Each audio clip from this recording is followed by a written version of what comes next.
That's $10,000, Connor. Ha ha! Yeah! Yeah!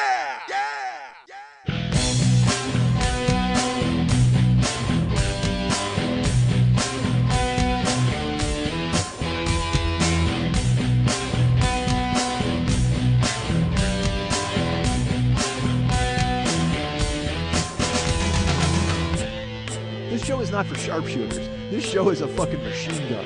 There's no chewy center to this show. It's all hard candy.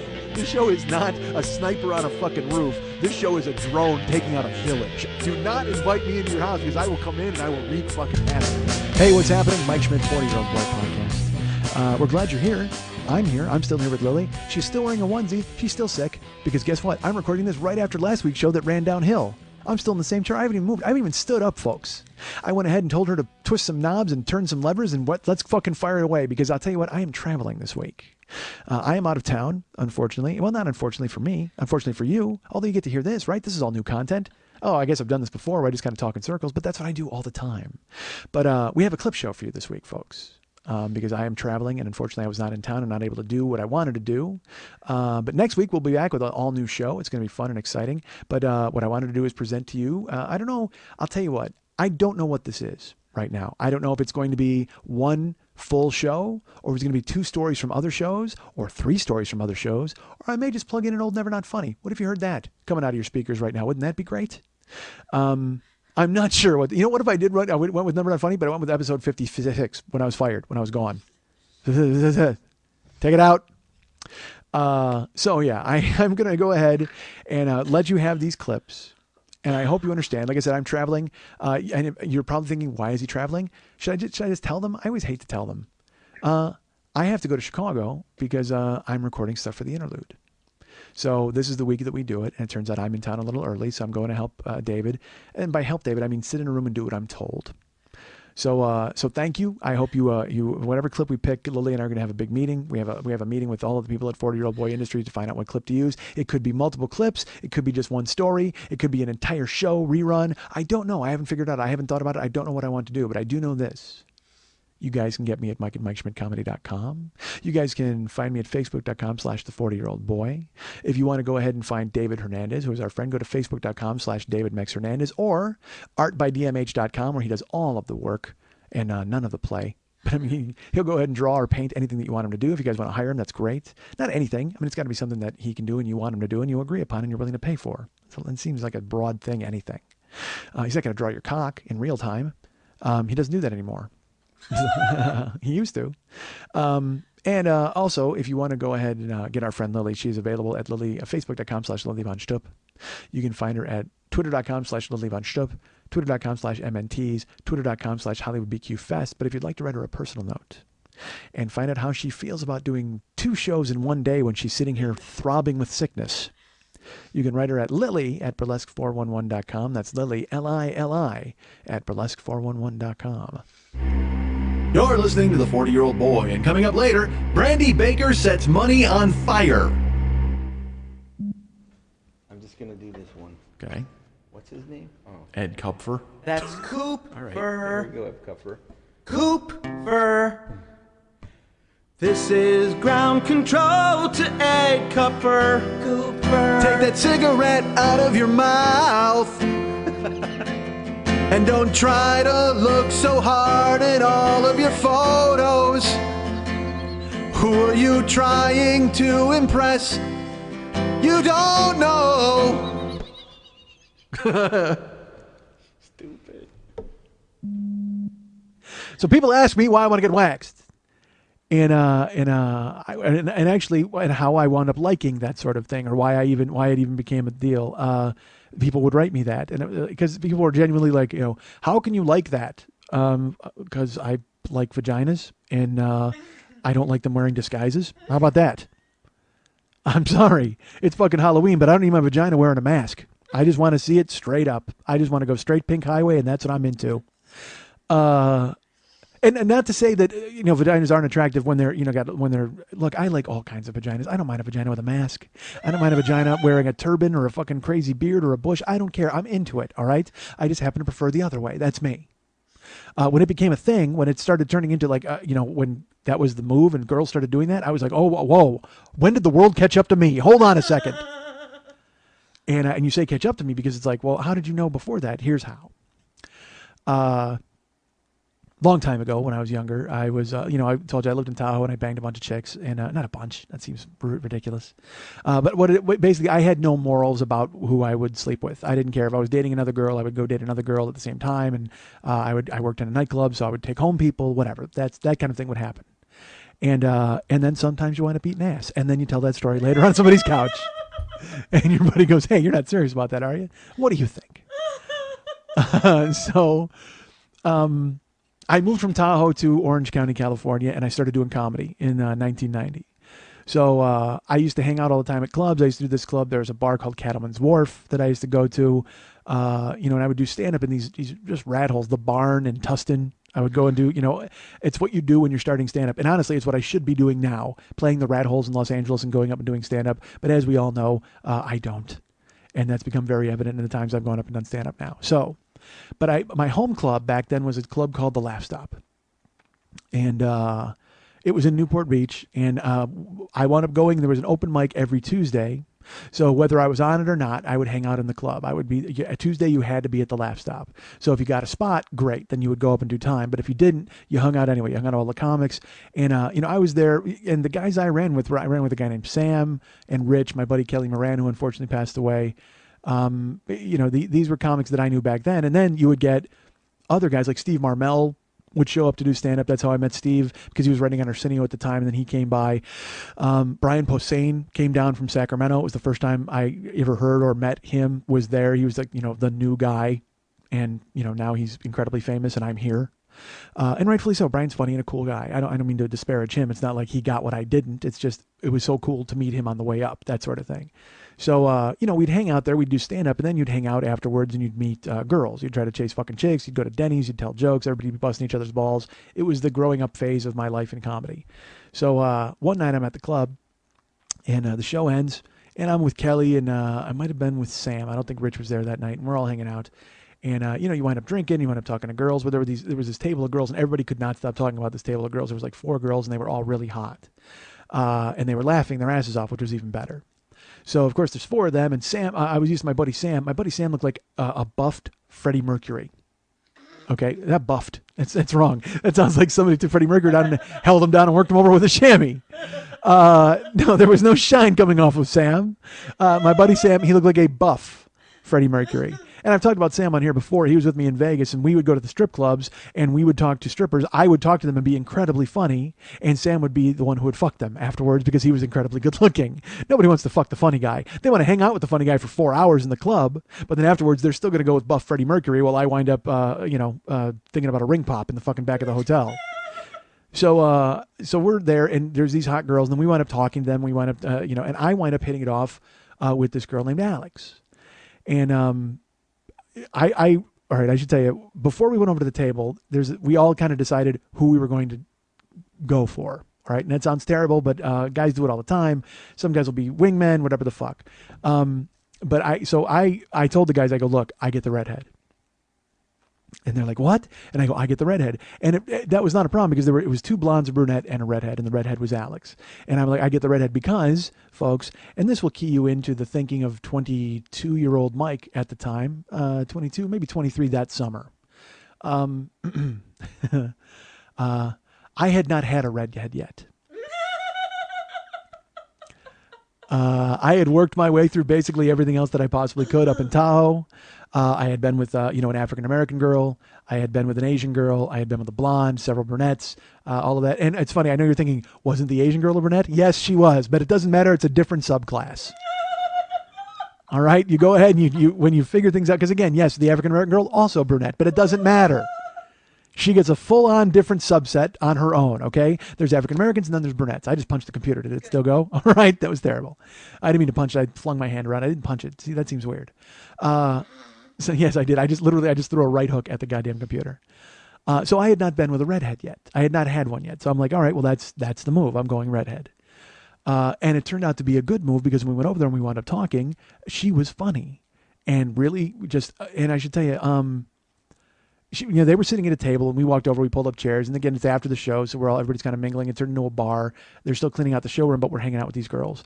And she had corkscrew curls. I don't know how to put. Like her hair was like. I can't explain it because you're not looking at me.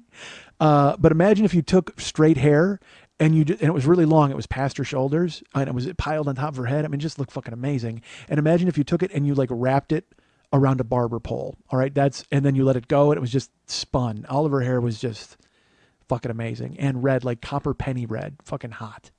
So, but she didn't have a ton of freckles, which I don't mind. I like freckles. And again, I don't give a fuck at that point. She had red hair. Could have been a man. I don't fucking care at that point. We're just putting notches in the belt. Redhead, done. Let's do this. Hey, you guys know any magic tricks? So we go over, we're talking, and it turns out Alex is not only beautiful, but she's really funny. Like, she's kind of smart and funny, and we're talking. And we're there for about 45 minutes talking. We get them some drinks, and we're hanging out. And then it comes time to go because they're cleaning out. We can go to the front bar, and they're like, no, we really have to go. And we didn't really get into the details of who they were or where they were from. So we stood up, we walked outside, and I guess nobody else was really making any headway with their girls, but Alex was kind of into me, which was great. When she stood up, she got out of the chair. She was probably 5'11".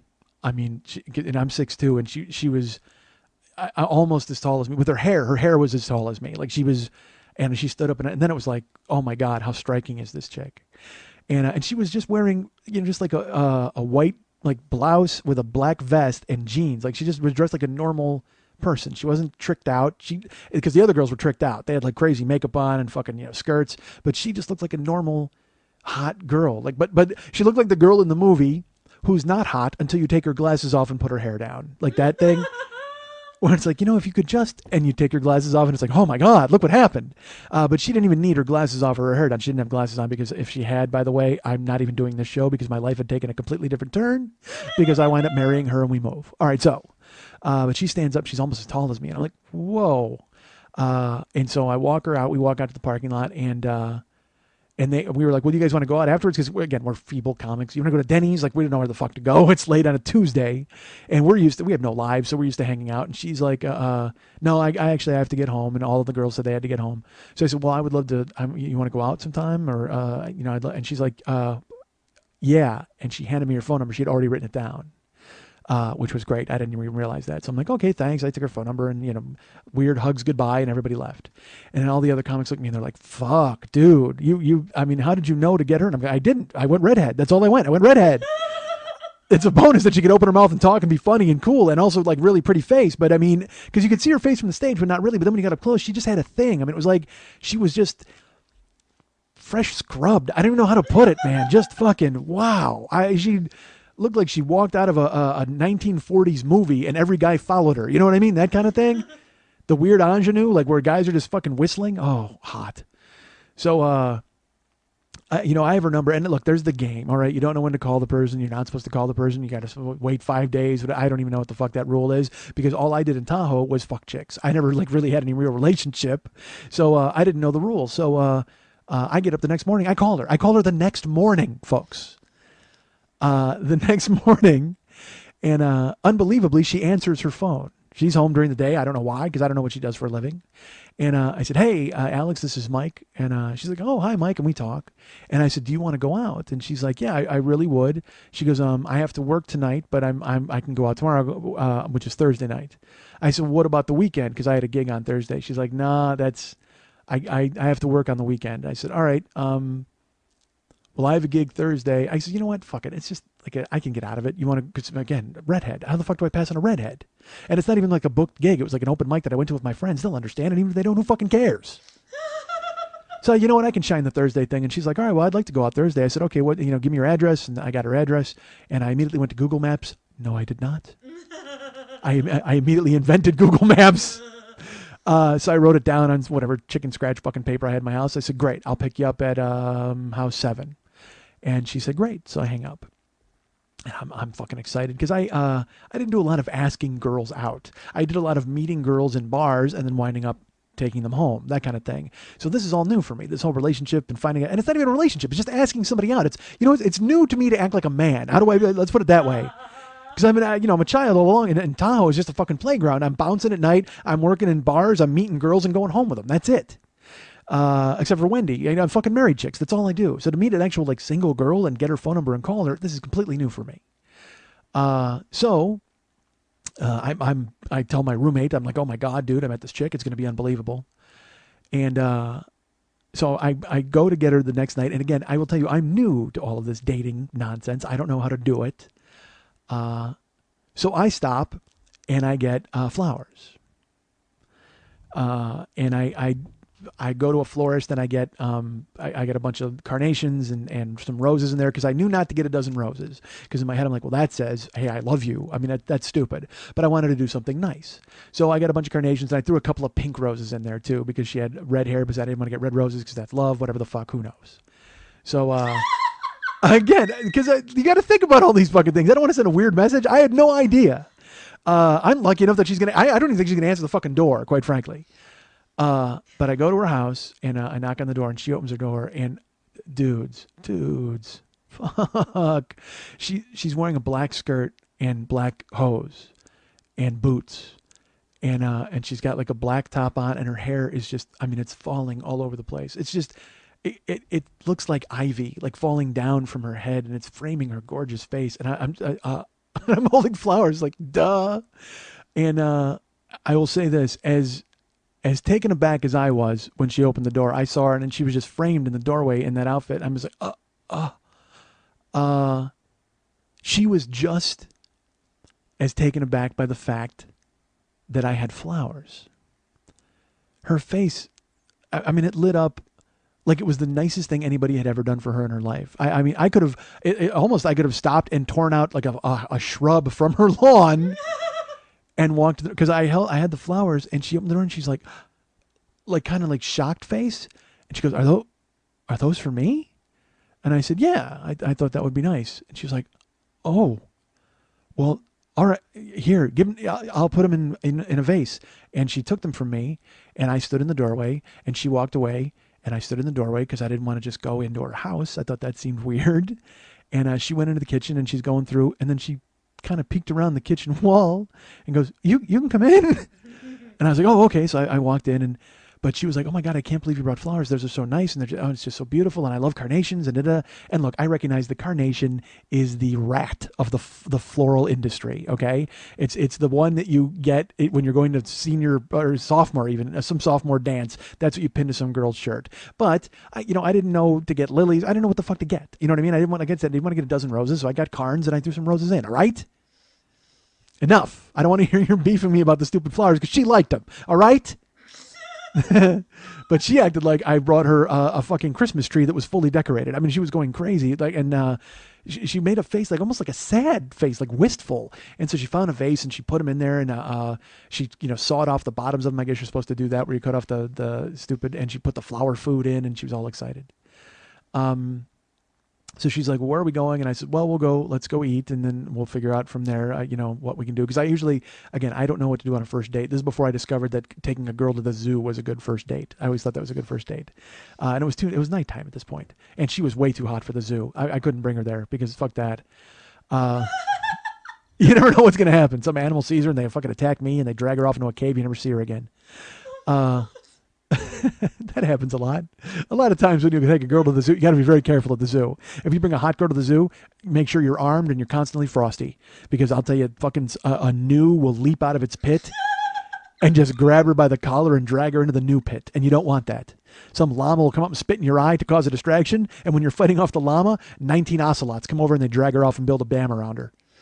I don't know if ocelots build a dam. The beavers do. They're all in it together. They're all in cahoots.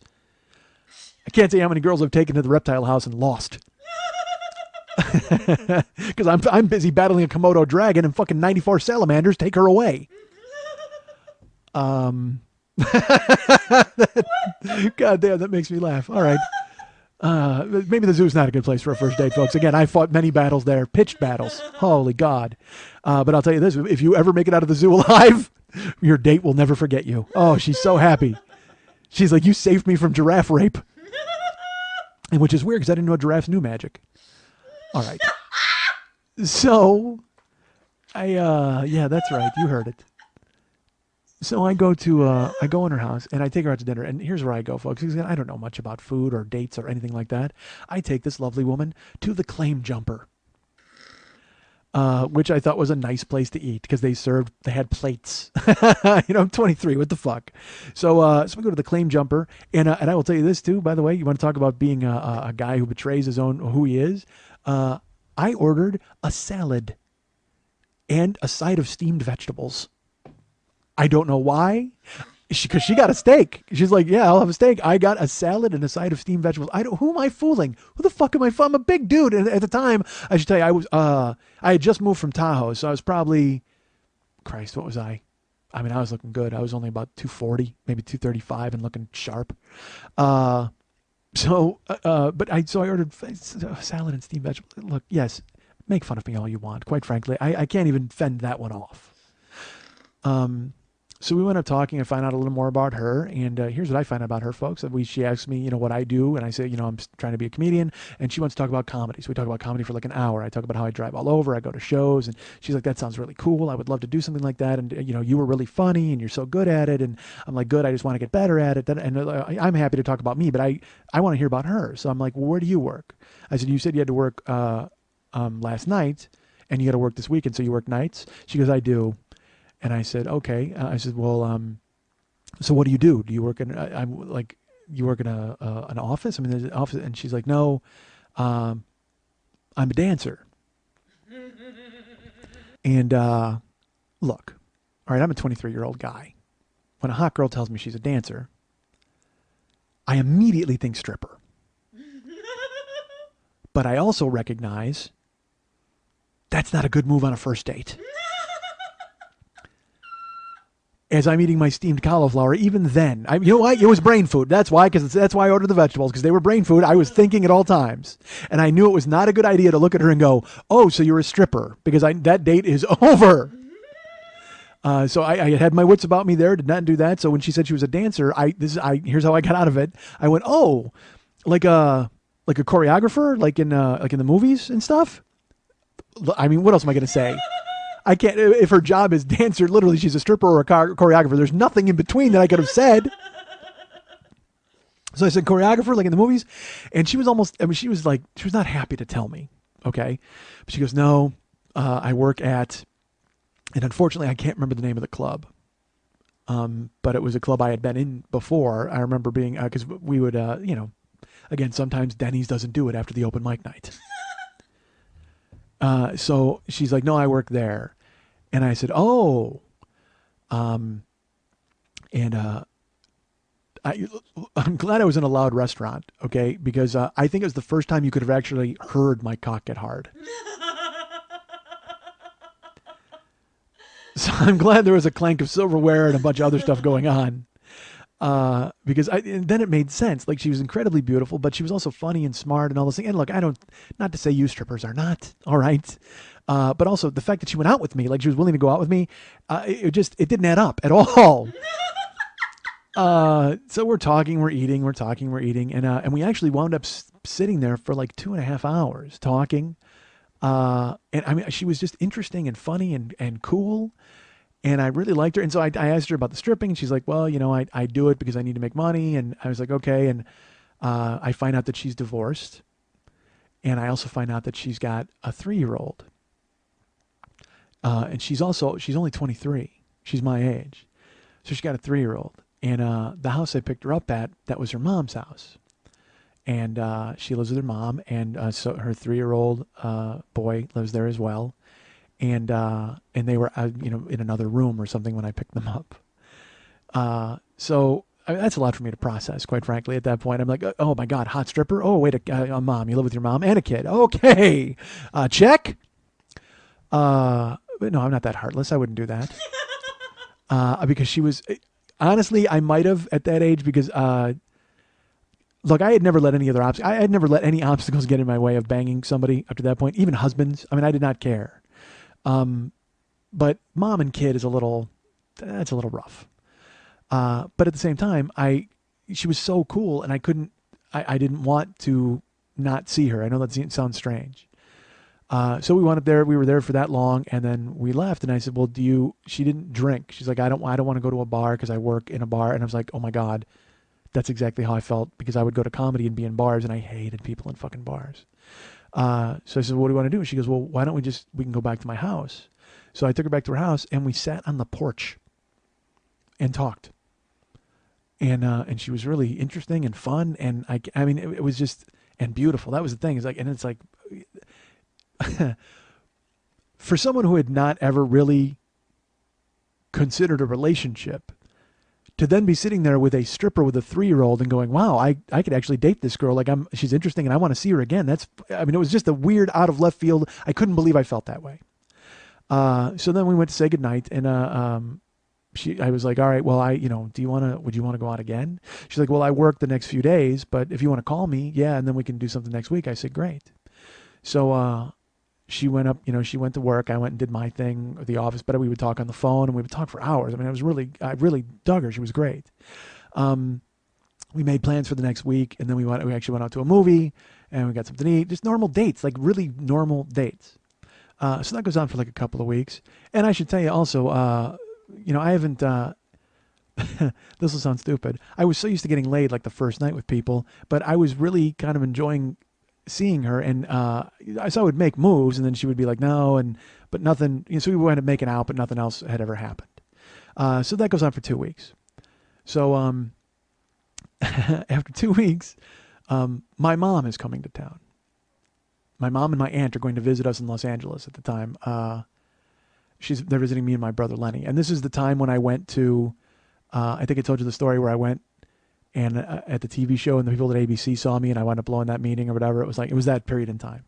So my mom comes out, and I tell Alex, I'm like, hey, my mom is coming out, and she's gonna be hanging out with me. And she's like, oh, okay. And I said, would you want to come out with my mom on Tuesday? And she's like, what? I go, well, I'm at the Laugh Stop Tuesday, and my mom's gonna come. Would you want to come to that show?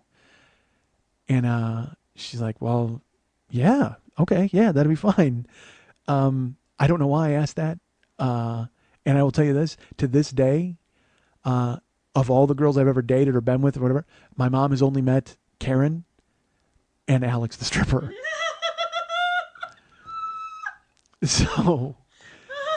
So we go out that day. We're hanging out with my mom and my aunt. We're seeing the sights in Los Angeles, and then I go pick up Alex, and my mom comes to the Laugh Stop, and she was really cool to my mom. Like they hit it off really nice, and they sat down to watch the show. And I remember being on stage and actually having this thought. Here's how dumb I am. I'm on stage and I'm doing well and I'm doing great, and I look out and I can see my mom and my stripper girlfriend sitting next to one another.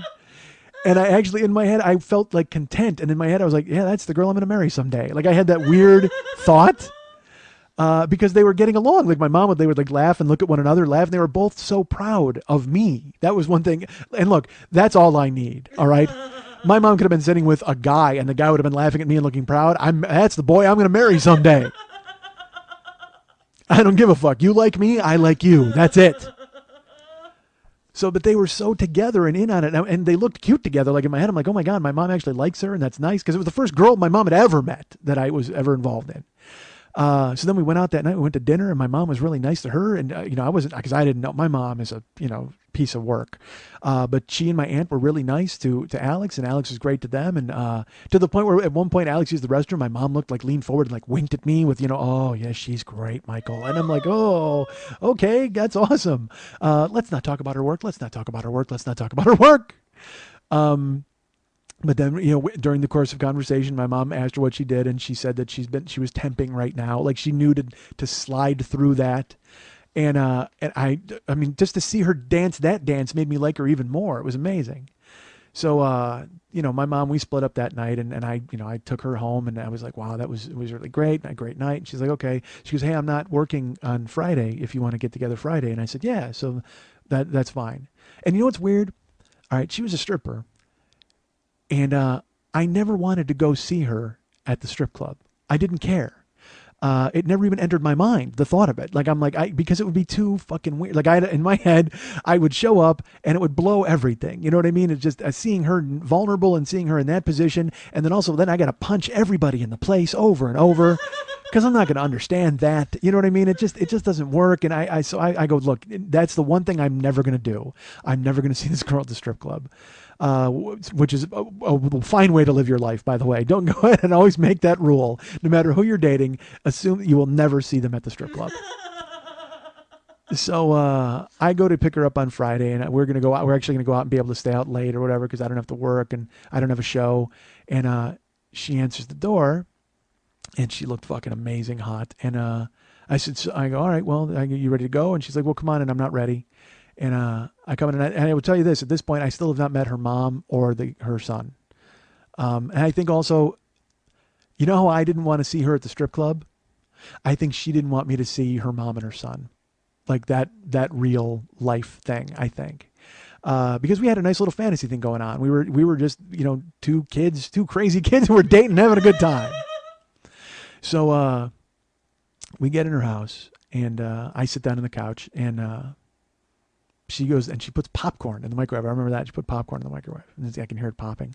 And she comes in, and I said, well, where do you want to go? And she goes, well, we're not going out tonight. I said, oh, okay. I said, all right, well, what about? And she goes, no, my mom's gone. She went to see her sister, my aunt, and she took, I don't want to say his name, she took her son with him. I said, oh, okay. So I go, you want to get a movie or something? Or because I again, it's not, my head's not. And she's like, no. She goes, we're going to stay in tonight. And she goes over and turns on some music. And she puts in a cassette. Like, that old noise where you hear the pop and then the fucking cassette. She puts a cassette in. And she hits play. And there's a song called Anything Goes by Guns N' Roses. It's not exactly sitting down on the couch and talking music, all right?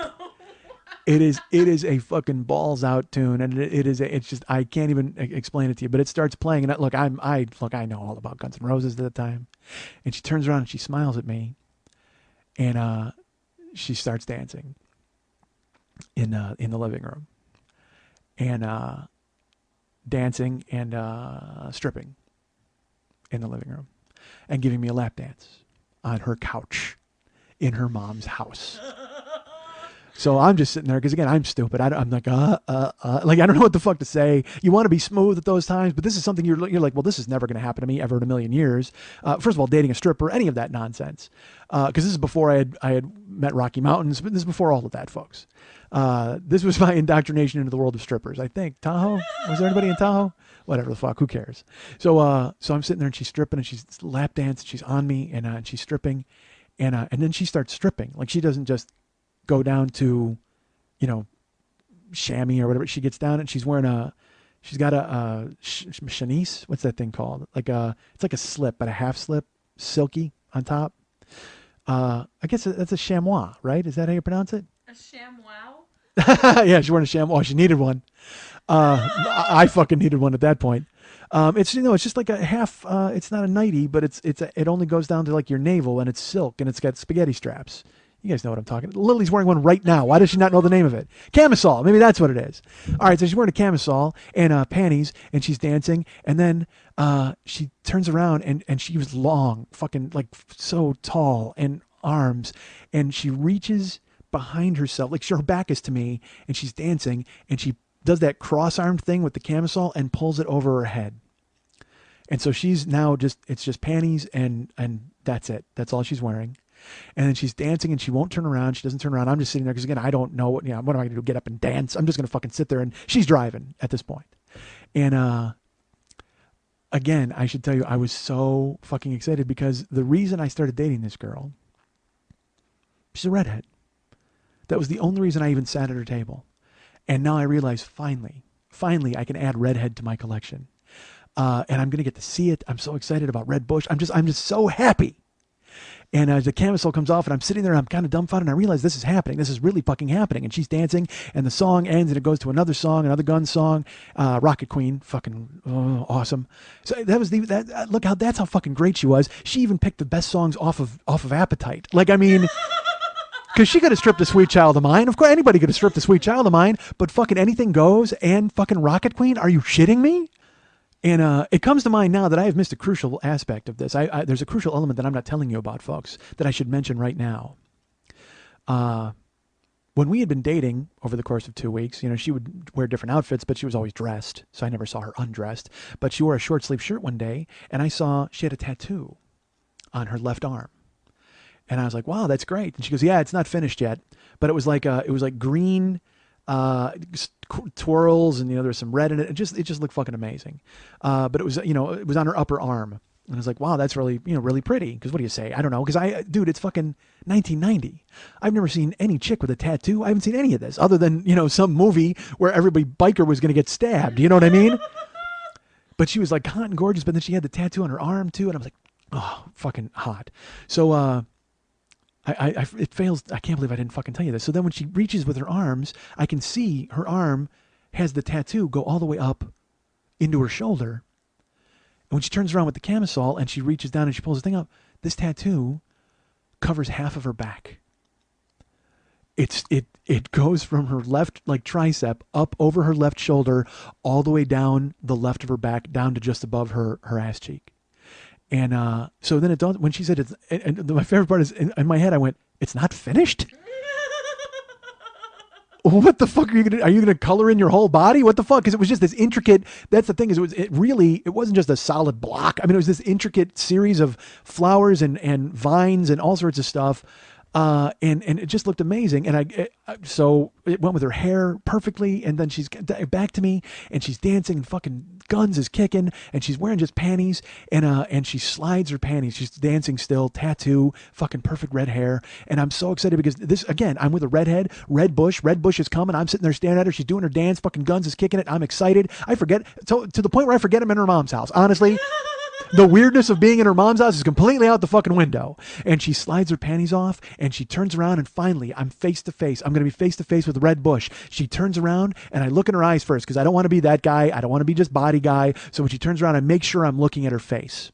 So she turns around, I'm looking at her face and she's got a fucking perfect smile on with her red hair. She got her hands above her head and she's got her breasts, and I slide down to see Red Bush and she is completely shaved. I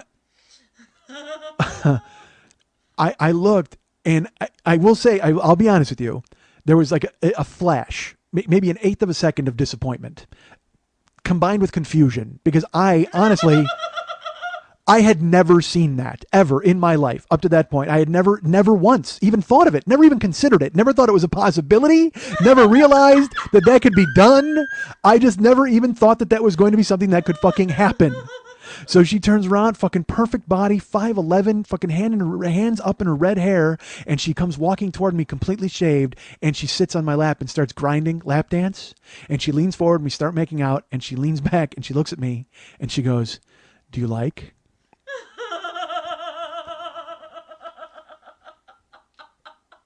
And I look up at her and I go, "I think I broke my pants."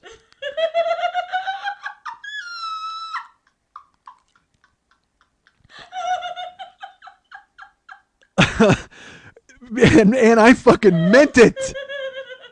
I wasn't sure what was going on down there. It felt like a bomb went off. I'm like, what the fuck just happened? I had a hard-on that started from my car and somehow creeped into the house. I mean, I'm stupid and I don't know the right thing to say ever, because I can't be smooth ever. All right. Yes, I like. And then kiss her. No, I think I broke my pants. And she just fucking cracks up and leans forward and buries her face in my neck laughing. Can't stop laughing. And I'm like, this is probably not what I wanted. This is not what I desired to have, but that's what came out of my mouth. But we sat on, so then she leaned forward and that was it. We started going at it. And, finally I look at her and I go, is this happening here? Are we doing? And she's like, no, not now. Thank God. Cause it's her mom's couch. And, her mom did not have the plastic on the couch, or else it would have worked fine. But I stood up and she wrapped her legs around my waist, fucking Officer and a Gentleman style. And we walked to her room and went to fucking work. And I can't even explain to you. It was if your birthday and Christmas were on the same day, but everybody still got you gifts for both. That's what it was like. You know, everybody says, oh man, your birthday's on Christmas, you're fucked. What if everybody celebrated your birthday and Jesus' birthday at the same time with the same verve? Like, say if your birthday was on Christmas and everybody went, oh, then you must be a friend of Jesus's, and the whole world decided to celebrate your birthday the same way they celebrate Jesus's. That's what I felt like. Jesus Christ, I just put on a pith helmet and went exploring. Oh man, was it fucking awesome. And it was just all different and new, and I was like, oh, let's make this happen. And she was into it, and that was the best part. She was into it. I was into it. It was so great. And it was just, I can't even explain it. So I stayed over. I actually stayed over, and she's like, all right, well, you got to hustle out of here because they're going to be home this afternoon. And I'm like, all right, that's fine. Got dressed, I bailed, and I was smitten. I'm like, my God.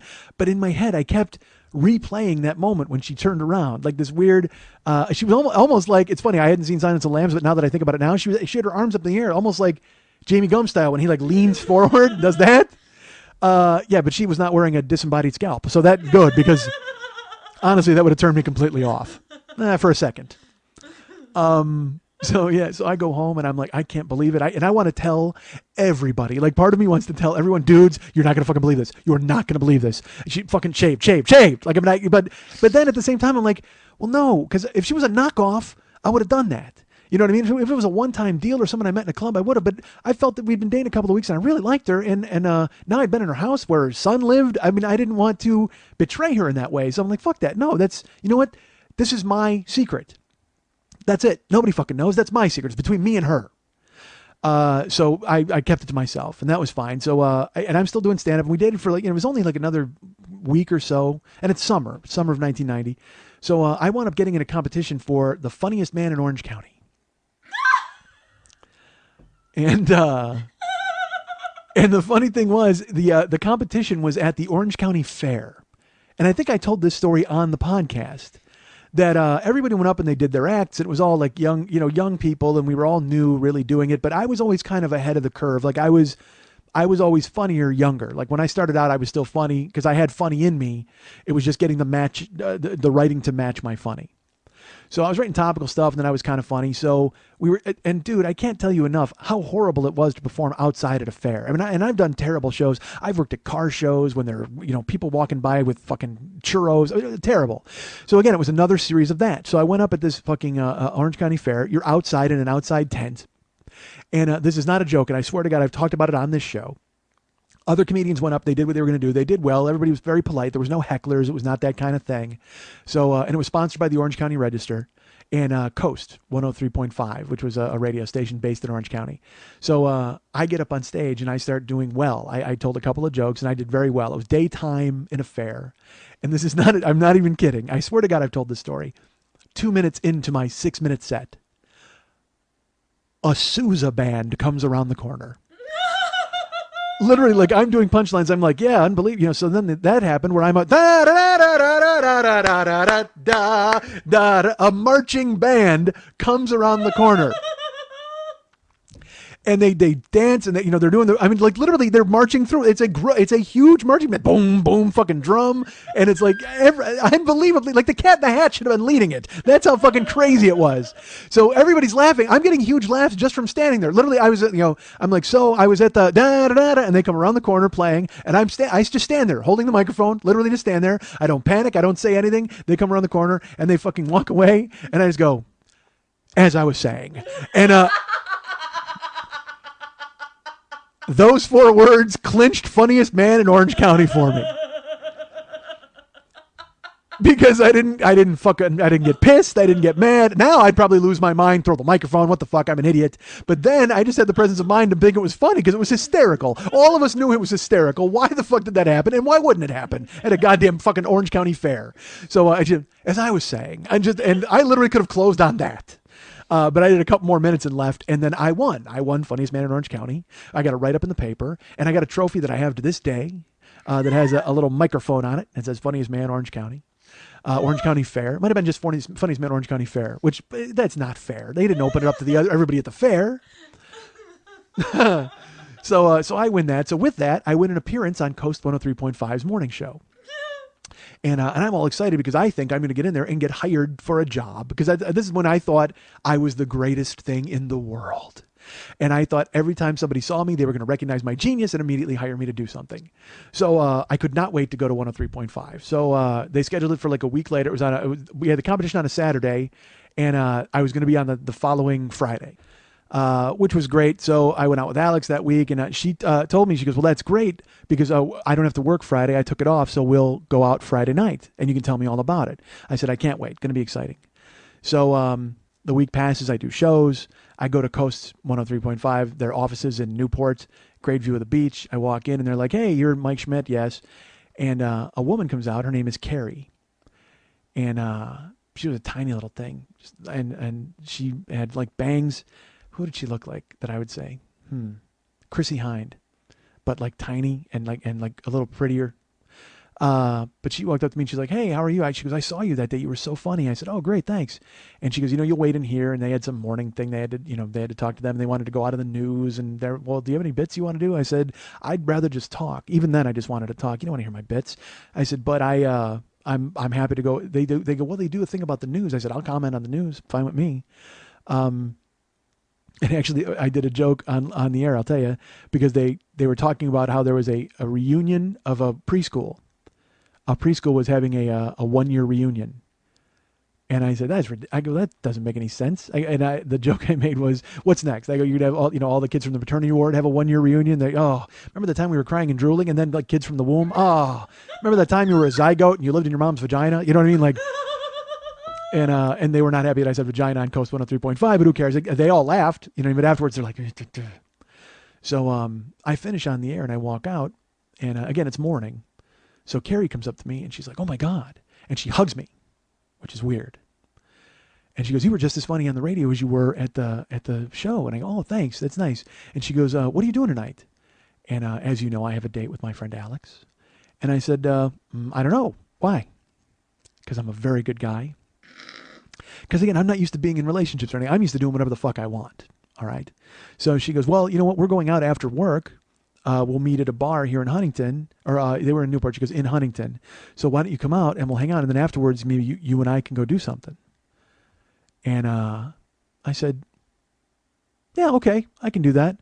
She goes, all right. She goes, here's my number. Here's the name of the bar. Hands it, puts it in my hand, and then she goes, I'll see you tonight. And she kisses me goodbye in the hallway of this radio station. She works there. Like I'm like, in my head, I'm like, what?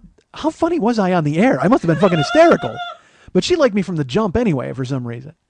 So, but that's fine, because now I got a new date. I got a second date. So in my head, I'm like, well, she wants to meet at 5 at this bar. Maybe I can just go there first, and then I can go see Alex afterwards. And I go, well, yeah, that's what I'll do. So I go out and I'm, counting the hours to wait until 5, getting all clean, figuring out what I'm going to do, make my moves, figuring out what it's going to be like to fuck 2 girls in one night. Because, that's what you do when you're 23, you idiot. And so I go to Huntington, and I meet Carrie there at 5, and she meets me right at the door. She's like, oh my God, hi. And she takes my hand and leads me in, and then there's a bunch of people from the radio station. And let me tell you folks this. I didn't know anybody there but Carrie. I had only done 5 minutes at the Orange County Fair, and then I'd done 10 or 15 minutes on the radio. And so I knew nobody at all except this woman, and that was just as fun as it sounds like I'm describing. Because it's an office full of people who all know one another and her. And then I'm sitting there I'm not even a third wheel. I think I'm a 14th wheel at that point. And she's, to her credit, she's doing her best. She's trying to talk. She's telling everybody that I'm really funny and I'm a comedian, and they all want to know if I've been on the Tonight Show. And I'm like, no, and she's like, he's the funniest man in Orange County. And they're like, of course there's some guy from HR, prove it. You know what I mean? All those assholes, they don't know me. All right. She knows me and thinks I'm great. They don't fucking know me. They just know that I'm this asshole who showed up, and they all want to fuck Carrie. So they're mad that I'm cock blocking all of them. And she had this really thick, like cable knit sweater on, but she just looked really good. And she smelled great. And then we hung out. I just basically went through happy hour with her and her friends. We sat there till 7:30, and then I was like, "Well, you want to get out of here? Do you want to do something?" And she's like, "Yeah, Deb, let's go out. Let's go out." And I said, "Okay, great." And then I realized I've asked her if she wants to do something. Why? If I had a perfect out, I could have escaped and gone and met Alex. But I just asked her out, and she said yes. So, well, all I got to do is tell her no, right? That's all I need to do is just say, nah, I can't do that. That's exactly what you should do. Instead, I go to a payphone and I call Alex at home. And she answers. And again, I've never dated, so I don't know anything about it. So I'm not used to making up excuses. So she answers, she goes, hey, hi. And I go, hi. And she goes, are you coming? Because I was supposed to be there at 8 and it's 7:30. And I said, no, you know what? I actually went out to do a show tonight. And she goes, what? I said, yeah, I decided to do a show. Some guys called me this afternoon. She goes, why didn't you call me earlier? She goes, I could have gone in and worked the shift. I said, I know, but I just figured it was no big deal. And then Carrie walks up and she goes, are you ready? And Alex goes, who's that? I said, oh, that's, her name's Carrie. She worked at the radio station this morning. And she goes, I heard you. I thought you were really funny. Are you still at the radio station? And I said, no, I'm at a show. And she goes, well, why is the girl from the radio station at the show? And like all the lies are piling up. Everything's fucking, it's a car crash at this point. I had no excuse. I had no way out. And then I reverted to the thing that I always reverted to. And I was like, hey, why are you asking me all these questions? I just told you that I can't come by. I'm going to a show and then I'll call you tomorrow and we'll go out. And she goes, oh, all right. And she just hung up. And even today, I can hear the disappointment in the oh, all right. Because she's a 23-year-old girl, and we had gotten along, and everything was great, and everything was humming along perfectly. And I had been a gentleman and funny, and because I felt that way. I was truly interested in her. And then old me showed up because I was not used to doing it. So I just thought I could do whatever the fuck I wanted. And yeah, look, another girl wants to fuck me? Good, I'll fuck that girl. I mean, it was just, I was hanging scalps at that fucking point, all right? I'm serious. I wish it wasn't the case. It's stupid. You look back at it now and you're like, that is fucking dumb. But when you're 23, that's all I was doing. I was just fucking punching kitty all over the fucking world. That's all I cared about. And in reality, that's not true. I mean, I cared about her and should have gone to her and wanted to and felt it on the phone. But at that point, I was already there and felt I was getting challenged. And so instead, I machoed out of it. Instead of saying, hey, I fucked up, or hey, I'll be right over, or doing the right thing, I didn't. Because I still wanted pussy, strange pussy, all right? And it's a guy thing or a me thing. Look at it any way you want. So she said, oh, all right, and hung up. And so Carrie, she's like, you ready? I said, yeah, let's go. And she's like, all right, we're going to go to this other club here in Huntington. So we went over to the other club in Huntington. And she goes, I'll drive. You just leave your car and you can come back and pick it up. And we go to this other club in Huntington. And all of the people from the radio station are there. I thought she and I were going to be hanging out. No, they had bar hopped to another bar and we met her coworkers. And this time, when we met her coworkers, she talked to her coworkers the entire time. And I just stood there with my very funny thumb up my ass, wondering what the fuck I had done. And part of me at the same time was like, well, it's no big deal. I mean, I'll just call Alex and everything will be fine tomorrow.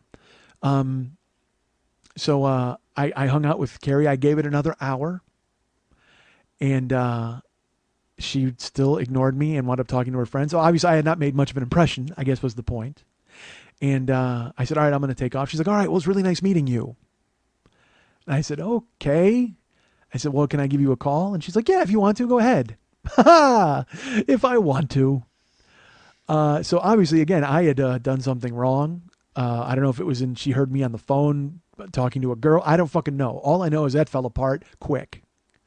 So I get in my car and I'm like, well, maybe I should just swing by Alex's house.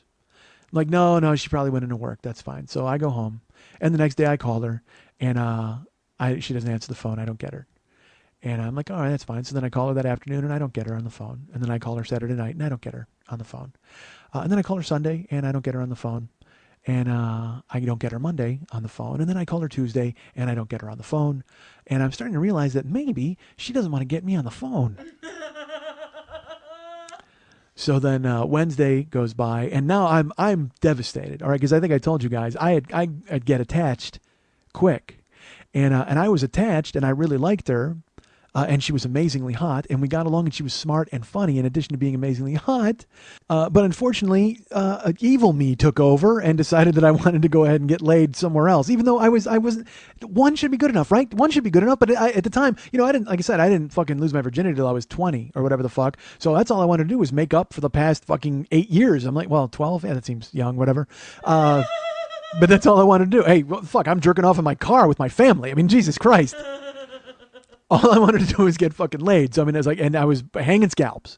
So, sure enough, she never picked up the phone that week. And then it came to be Saturday, and I had a gig Saturday night, and I went to the gig, and I finished, and I wanted to call her, and I go, no, she's probably working.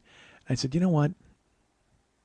She's never going to pick up the phone, and I didn't want to go to her house, because I don't want to knock on the door and have a scene with a mom and a kid and her, and it just seemed to be completely out of line. So if she's not going to answer the phone, and I'm not going to go to her house, there's only one other place I'm going to be able to find her. The place I had sworn I was never going to find her. But I didn't care. I needed answers at that point, even though I knew my answer. You were a dick, and she was finished with me. But instead, I said, all right, you know what? There still has to be something there. I mean, I'll go to the club. She'll be working. It'll be fine. I'll talk to her, whatever.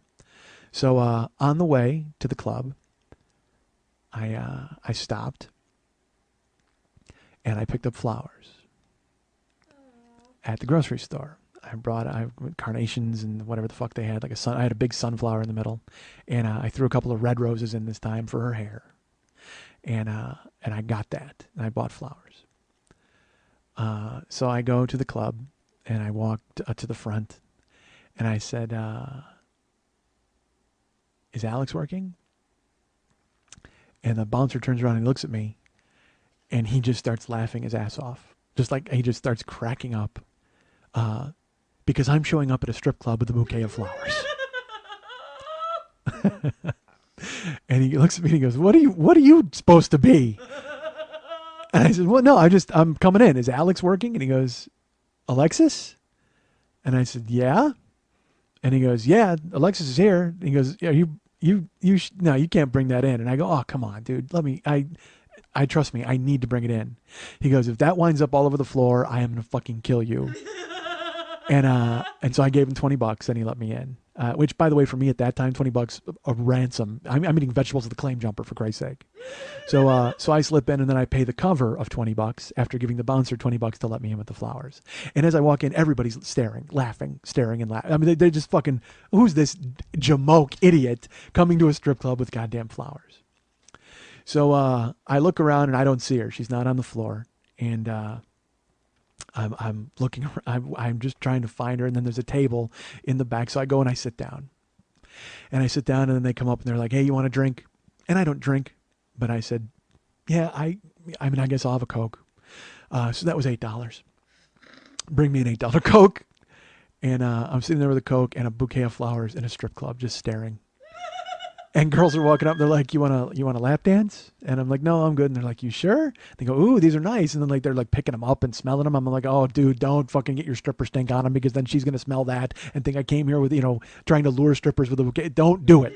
But I can't just I didn't want to grab them and hold them. Mine, you know what I mean? I didn't want to be that guy, because I'm still trying to be classy. Like, "Hey, ladies, how you doing? Is Alexis here?" You know what I mean? They're all looking at the flowers. And they go, "Yeah, she's in the back." And I go, "All right, good. I mean, if you want to send her out, can you tell her Mike is here? That's fine." And they're like, "Ooh, Mike is here. Ooh, Mike." And they're smelling the flowers and they're pulling my hair. And I'm like, "Oh, Jesus." Because they think I'm just like stalker fan who's coming to bring flowers because he likes this. They don't know that I'm dating her, probably. I don't think. All I know is they're teasing me because I'm bringing flowers and I want to see I called her Alex, whatever. So I'm sitting up there in the fucking back of the room. And they go in the back, and then she walks out of the back, and she's got a bikini top on with her fucking tattoo, and then she's got like a wrap on with a bikini bottom, and she comes up to me. She goes, "Why are you here?" I said, "Why? I mean, I called you over and over. You won't take my call." She goes, "I took your call last Friday. That's the last call I'm going to take." I said, "Why?" And she goes, "You know why. You know why." I go, "No, I don't." And she goes, "Look, I'm not going to do this here. I don't even know why you're here." And I go, "Alex," and I had the flowers and I held them up, and I go, "Just hear me out. I go, take the, and she goes, I don't want those. And I go, just take them. I go, it's fine. Take them. I don't give a fuck if you throw them away. Take them. They're for you. And she takes them, and I go, look, I need you to know that I screwed up. All right, I did. I fucked up, and but I want to make sure I didn't mean it. And she goes, no, you don't get to fuck up again. Everybody fucks up with me, and you don't get to fuck. I'm tired of people fucking up. You don't get to fuck up again. I'm not doing this here. Leave. I said, I don't want to leave. She goes, if you don't leave, they will take you out. And she turns around and takes her flowers and walks off. And normal people would take that as a no. But she was so cool and smart and funny, and the fact, and look, and also here's what I cling to, here's what I do, and I'm sure men out there will know that the very fact that she came to talk to me indicates that she's still interested. Even though she came out to tell me what a fuck up I was, and she never wanted to see me again, and to get the fuck out, or the bouncers were gonna throw me out. There's still an open window. God damn it. There's still a chance. And she took the flowers. She wouldn't have taken the flowers if she wasn't still into it, right? Of course not.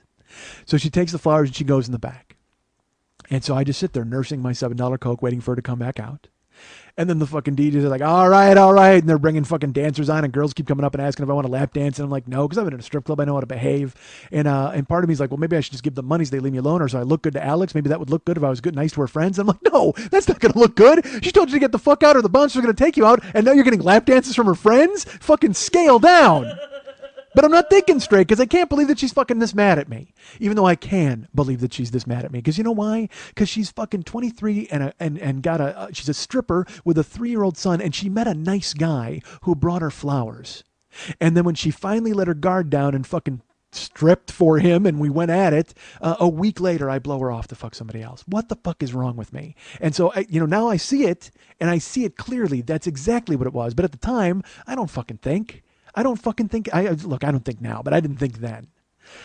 So the announcers, like, they're loud on. They're like, oh, please welcome to the stage, Alex. And Anything Goes by Guns N' Roses starts playing. And she comes out on stage, and she's got the flowers. Okay. And she comes out and she lays the flowers down, and she just dances, and she's dancing and she's stripping and she's taking her clothes off. And she never looks at me, never once, doesn't betray a glance, doesn't stare at me at all. She does the dead eye stare and smile that every stripper does as they're trying to make money.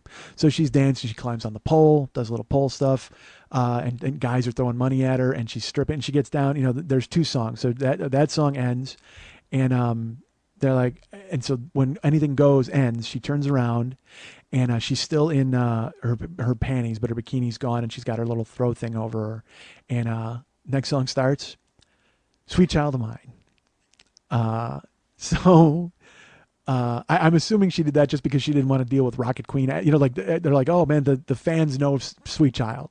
So Sweet Child starts playing, and it was at that time where you played Guns Anywhere and people would cheer. Like it was that type of thing.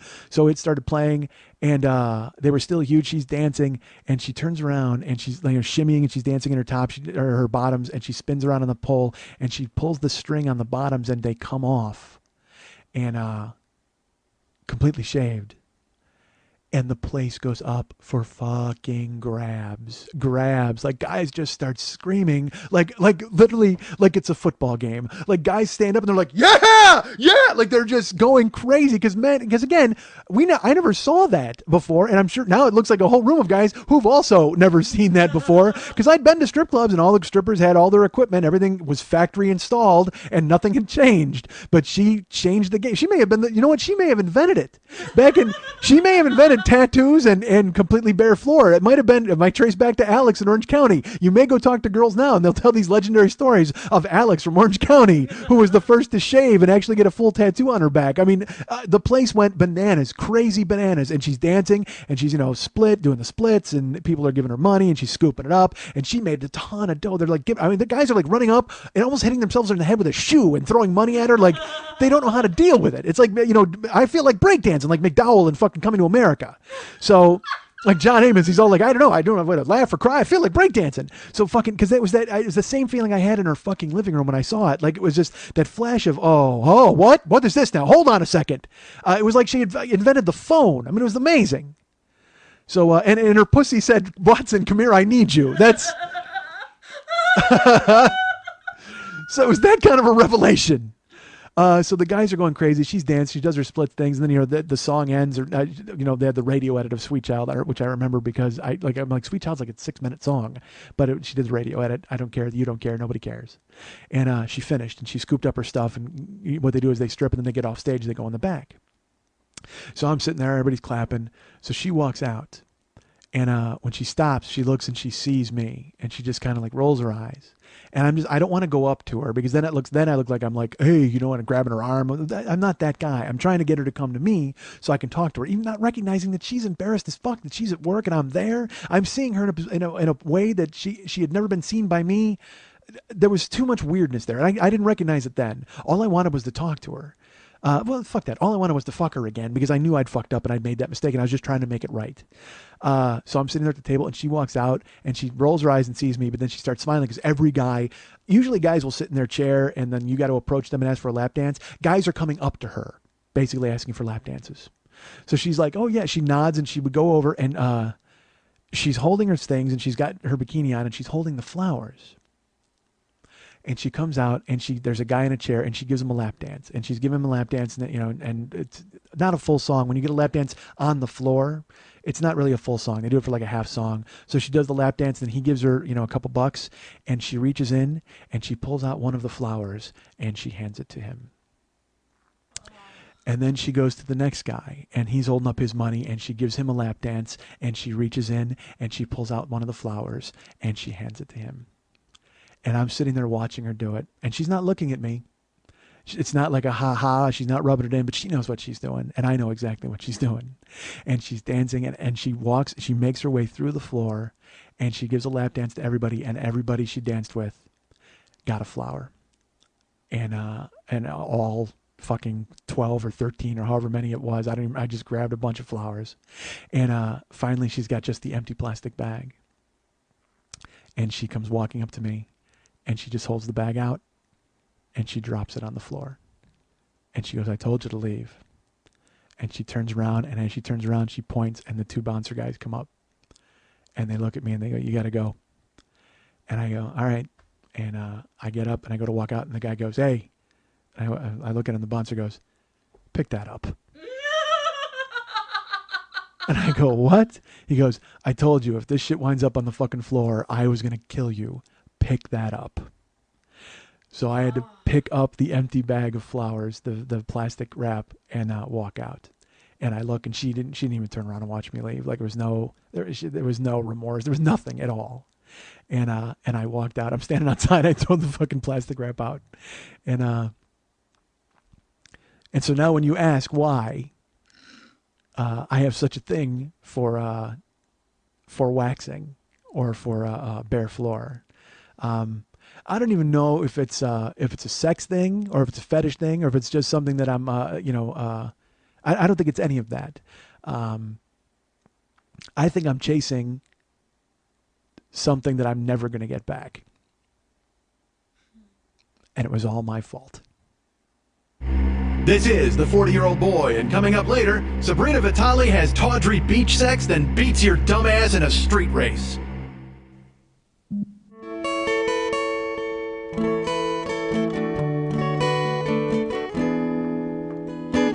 Here comes Tide Rush. Dootin' doo-doo. Here comes Time Faust. And I say, let's be friends. Do-do-do-do-do-do-do-do-do-do-do-do. This is what I do. I don't go on the road anymore and do comedy. Although that's a bullshit thing to say, because if I was on the road, I'd be seeing movies. That's all I did when I was on the road. Me and fucking Brian Noonan laughing at Bad Santa at an empty theater at midnight. God damn, that was great. We were in Indianapolis watching Bad Santa, just howling. Literally me and Brian. That's it. Dude, all right, look, I got to tell you this. I miss the road. God damn, I miss doing comedy on the road. I miss everything except the doing comedy part. I mean, I love doing comedy when it's working and people are with me and stuff. I miss this is bullshit, man. I love going on the road and doing stand-up. I love that feeling. At the time, I didn't. I'm not going to lie to you, folks. I would get sick to my stomach. I would work myself up. I wouldn't even leave my room in the daytime. So I'm like, I got to get ready for the show tonight. I got to learn some jokes. You know me. And even though I know the jokes, I did them last night. They worked. I'm going to do them again tonight. They're going to work. But I would always try to have new jokes and talk about local stuff and something out of the news. And if something happened, I want to have news because it was boring to me to do the same act, as you all know, as everybody knows. What I should have done is I should have honed a killer act that would have fucking worked, and then I would be getting booked in these goddamn towns. But no, that's not what I did. I'm an idiot.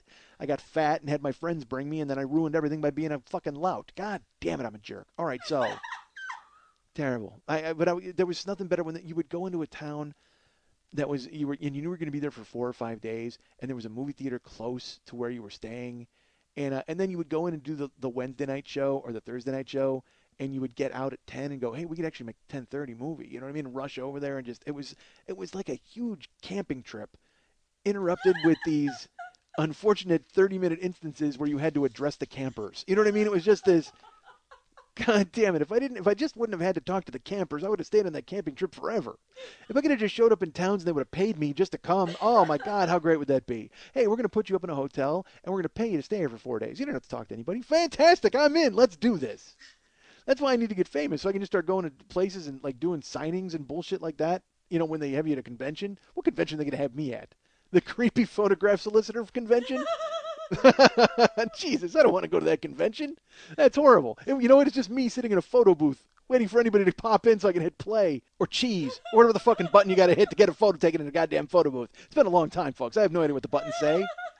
What would the button say? Cheese. That's stupid. Oh, that's you know what? Actually, it makes sense if you think about it, folks. I take it back. It's not stupid. It makes a perfect sense. Yeah, it's just me sitting in a booth. The guy pokes his head in and he goes, "Hey, is this the creepy photograph solicitor convention?" I said, "Yeah, hit the cheese button." Done. You want me to sign that for you? Oh, why can't people bring me to town for the creepy photograph solicitor convention? I'm the only booth. I'm the only display. I could bring myself. You know what? Quite frankly, I could bring myself to that. I could just set up a photo booth in a mall. But then we're getting creepy because then kids are poking their heads in and hitting the cheese button, and that's not good. Folks, do not let a kid hit your cheese button. Certainly not unsupervised. God, I loved going on the road. I loved it. Although it's funny because you always, it's like an old girlfriend. You know what I mean? It's like you're with a girlfriend and everything's going great, and then everything goes to shit. And she winds up blowing 4 dudes and filming it and putting it on the internet, and then she sends it to you. Yeah, I'm talking to you, Monica Price. And then 6 months go by and you're not getting laid, and you're like, oh my God, did I love Monica Price? Oh Jesus, why is she gone? The Sex on a Trapeze, it was fucking fantastic. And all you're doing is jerking off to Monica Price. And actually, you're so pathetic. You're jerking off to Monica Price, blowing the 4 dudes that she blew to get rid of you. Terrible. It's a terrible life. How did I get into that? Why did I go into that? Oh, so when I say I miss the road, it's like missing an old girlfriend because as time passes and as your life does not get better, you go, oh fuck, that was really great when I was doing that, because you don't. Again, to quote our good friend Tom Kiefer, you don't know what you got till it's gone, folks. And that's how it was, man. I would go on the road and I would be so tense in my fucking gut, and that's why fucking Pardo hated bringing me after a while. He's just like, dude, why? Just do your show and calm the fuck down. But I looked at it again. I've talked about this. I bored you to ad nauseum with it about it was me against the audience, you know. But there are weeks when it was great, where I would go on and do. When you do a great show, it's fucking fantastic, and you're walking around, everybody loves you.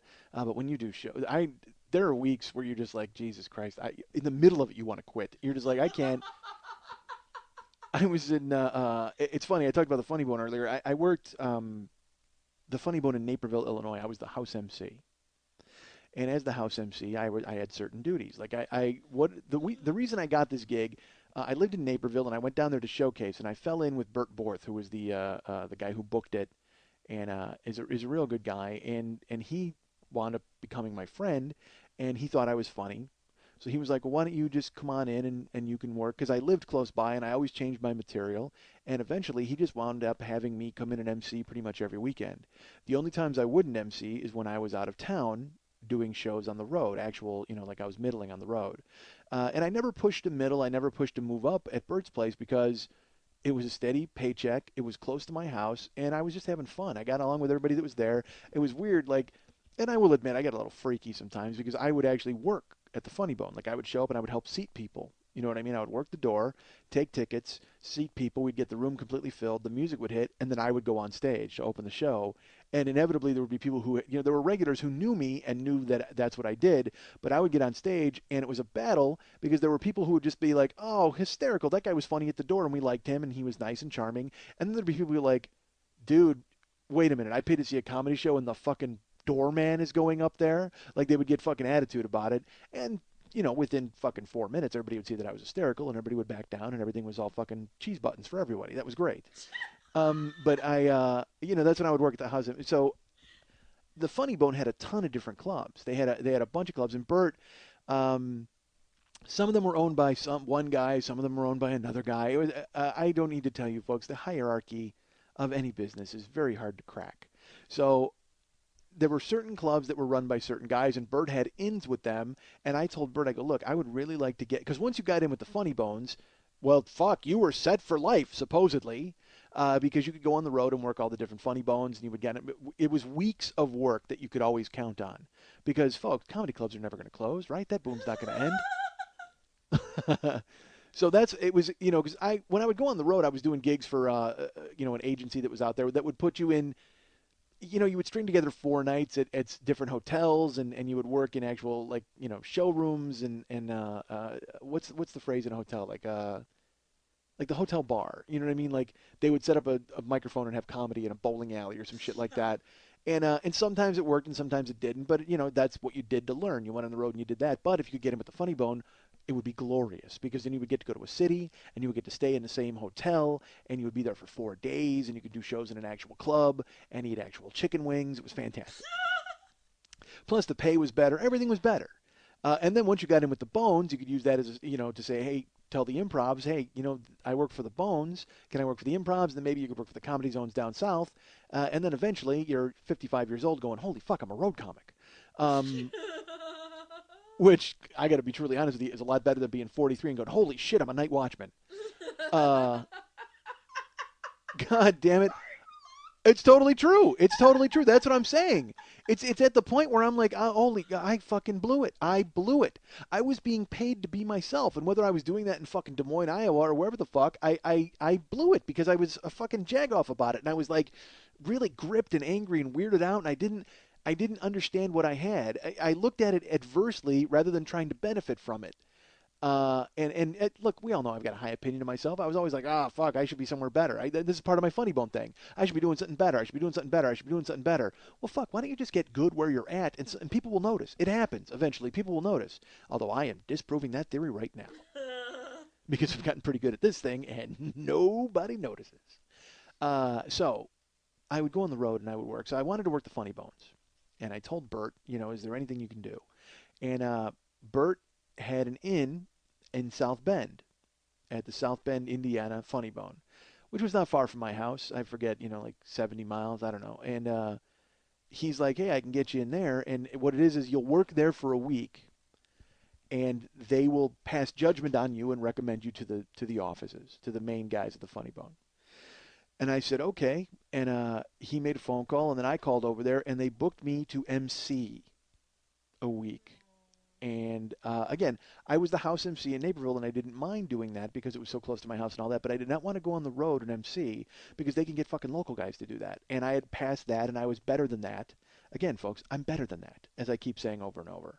But I was better than MCing in South Bend. But you also got to pay your fucking dues, and you also got to go there and do what they say. And then they see you,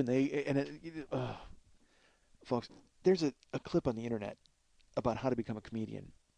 I forget how it's done, but it's these weird little, it looks like Teletubbies having a discussion, and they use these weird monotone voices. Hello, I would like to work your comedy club. And then the club owner tells them what they have to go through. It's pretty true. So if you ever want to find that clip, go find that clip, because I laughed my ass off when I saw it, because unfortunately, apparently nothing's changed since I started in 1993 doing the road. So I took the week in South Bend. And I should tell you, I was still working my day job. I was a pizza guy during the day, and they gave me plenty of time to go on the road and do stuff. But I felt stupid going to South Bend as the MC and staying there, and here's why. In South Bend, they had a condo for the comedians, which is a natural, a regular practice of clubs. They will have a condo where they put the comics up. And when you go there, that's where the middle stays, and that's where the headliner stays. And again, I think I may have mentioned you book a local MC so he doesn't have to stay in the condo. Well, I'm not local. I'm coming from Chicago, and they said, no problem, the MC can stay in the condo. You got to sleep in the living room of the condo.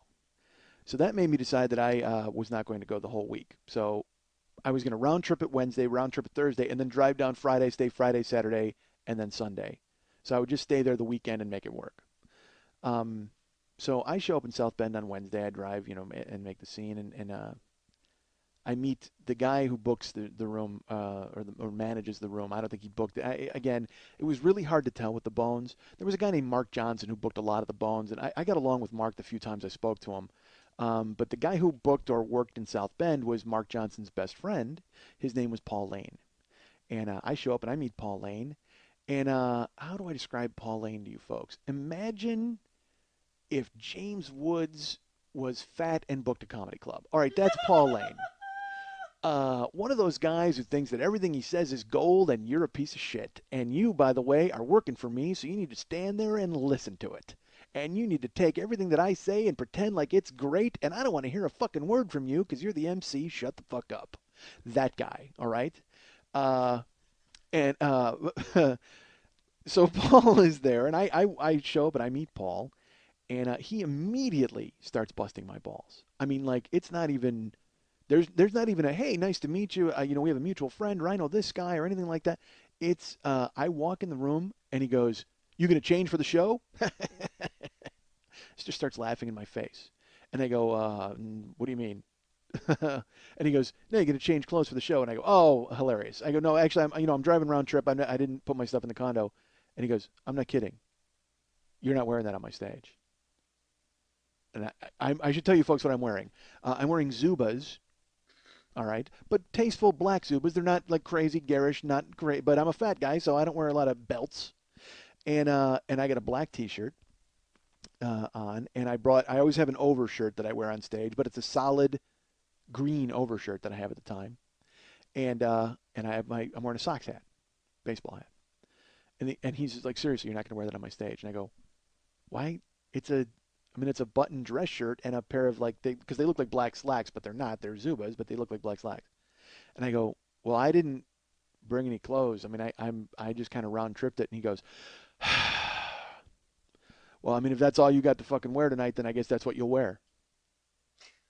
And I'm like, okay. And he goes, I'm just kidding. Come on, man. What the fuck? You can't take a joke?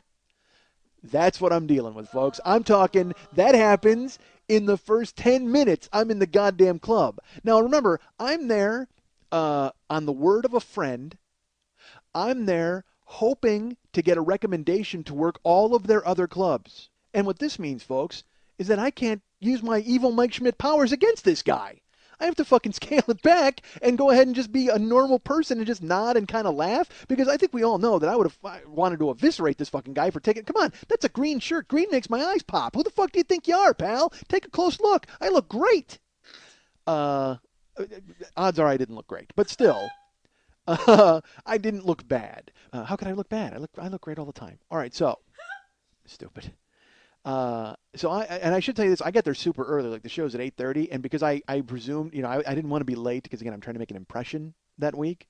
I left my house super early, and there was no traffic to South Bend. I thought there would be. So I got to the club at like 6:30 for an 8:30 show. So I'm just, then you got to meet the wait staff, and you got to ingratiate yourself. Again, it's a delicate balance, folks. It's a dance. You've got to be nice to everybody, because that's another story. I can't spiral off into that. We're already fucking deep into the show. So I get there at 6:30. I go sit outside, and I take a look at the flyer, and I see who's coming and who's going and who I'm working with this week. And I'll tell you that the middle that I'm working with is a gentleman by the name of BT. That's what he goes by, BT. And let me tell you a little bit about BT. BT is a guy I had actually worked with before on the road, and as I was middling, he was headlining, because that's the thing, is he would headline those smaller rooms, and then he would come to the Funny Bone and he'd middle there. And actually, he's now like a serious headliner. Like, he works all of the places and he does really well for himself. But at the time, he may have actually taken the week as a favor too, because He probably was headlining some of the other Bones, but that week he was middling.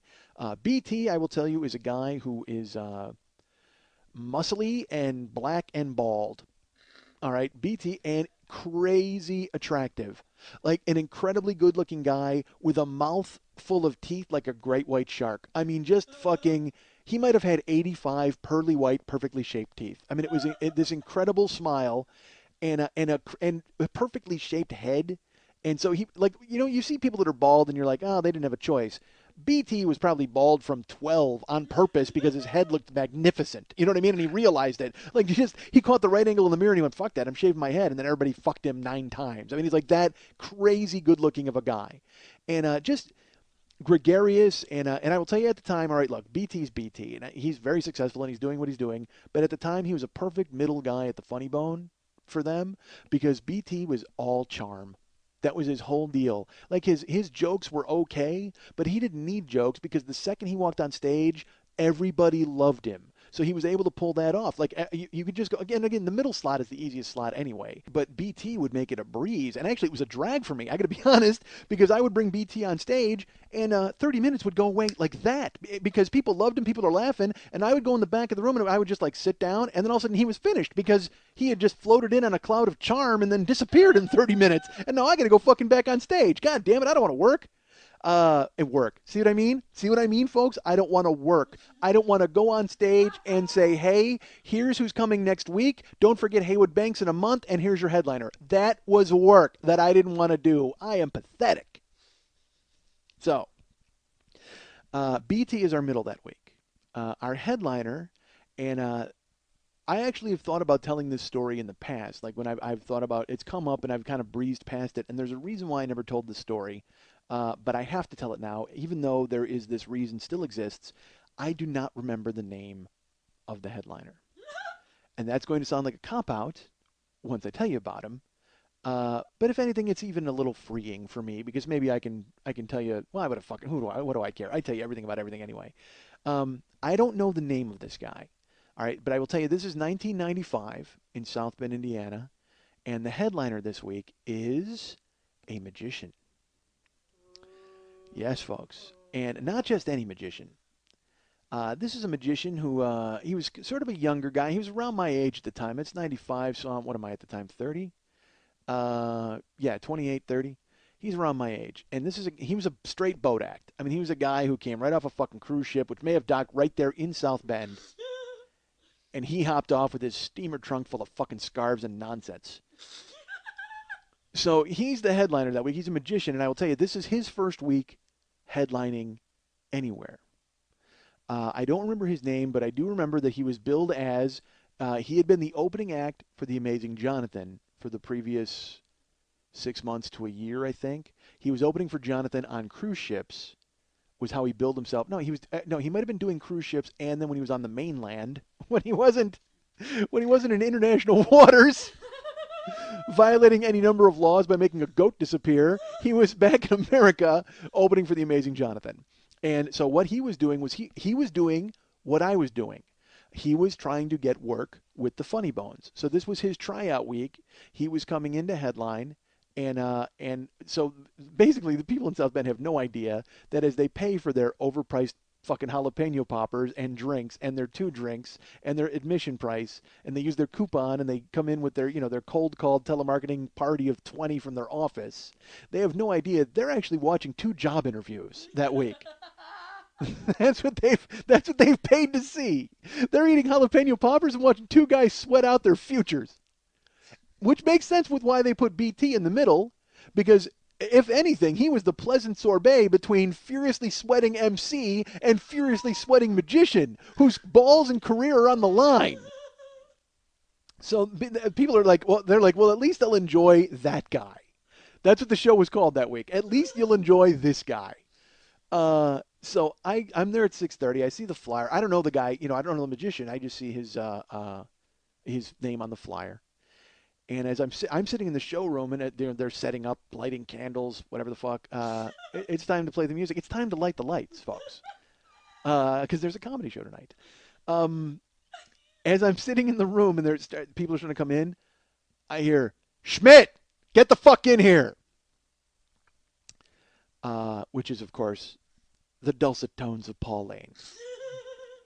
I get up, and I go in, and he goes, "Hey, you're not staying this week?"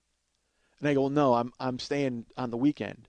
He goes, "How's that going to work?" And I go, "Well, I'm driving here Wednesday, driving here Thursday, and then I'm leaving. I'm back and forth. Then I'm staying the weekend." He goes, "So you'll be in town Friday, Saturday, Sunday?" I said, "Yeah." He goes, "All right." He goes, "I got a proposition for you." I said, "All right, what is it?" And I will tell you this first of all, folks.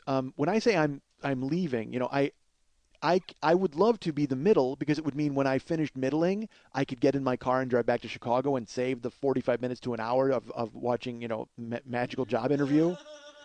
But because I'm the MC, I have to stay and button the show and do all of it. So I'm in it for the haul. So he says to me, "Well, you're here for the whole show anyway. Let me make a proposition. How would you like to make an extra $50 this week?" And I said, "All right, what do I got to do?" And he's like, "I want you to run the lights and the sound for the headliner, for the magician." And folks, those of you that listen to this show realize that I barely want to do the jokes. The last thing I want to do is be fucking Moby for the fucking magician on stage. All right?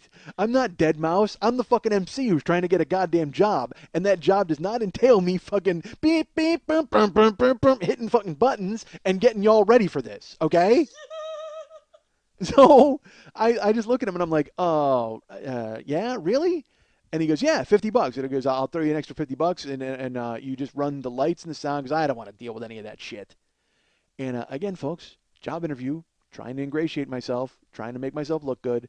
And I just go, "Yeah, okay. Is it like a big deal? Is there a whole thing?" And he goes, "Nah, it's easy.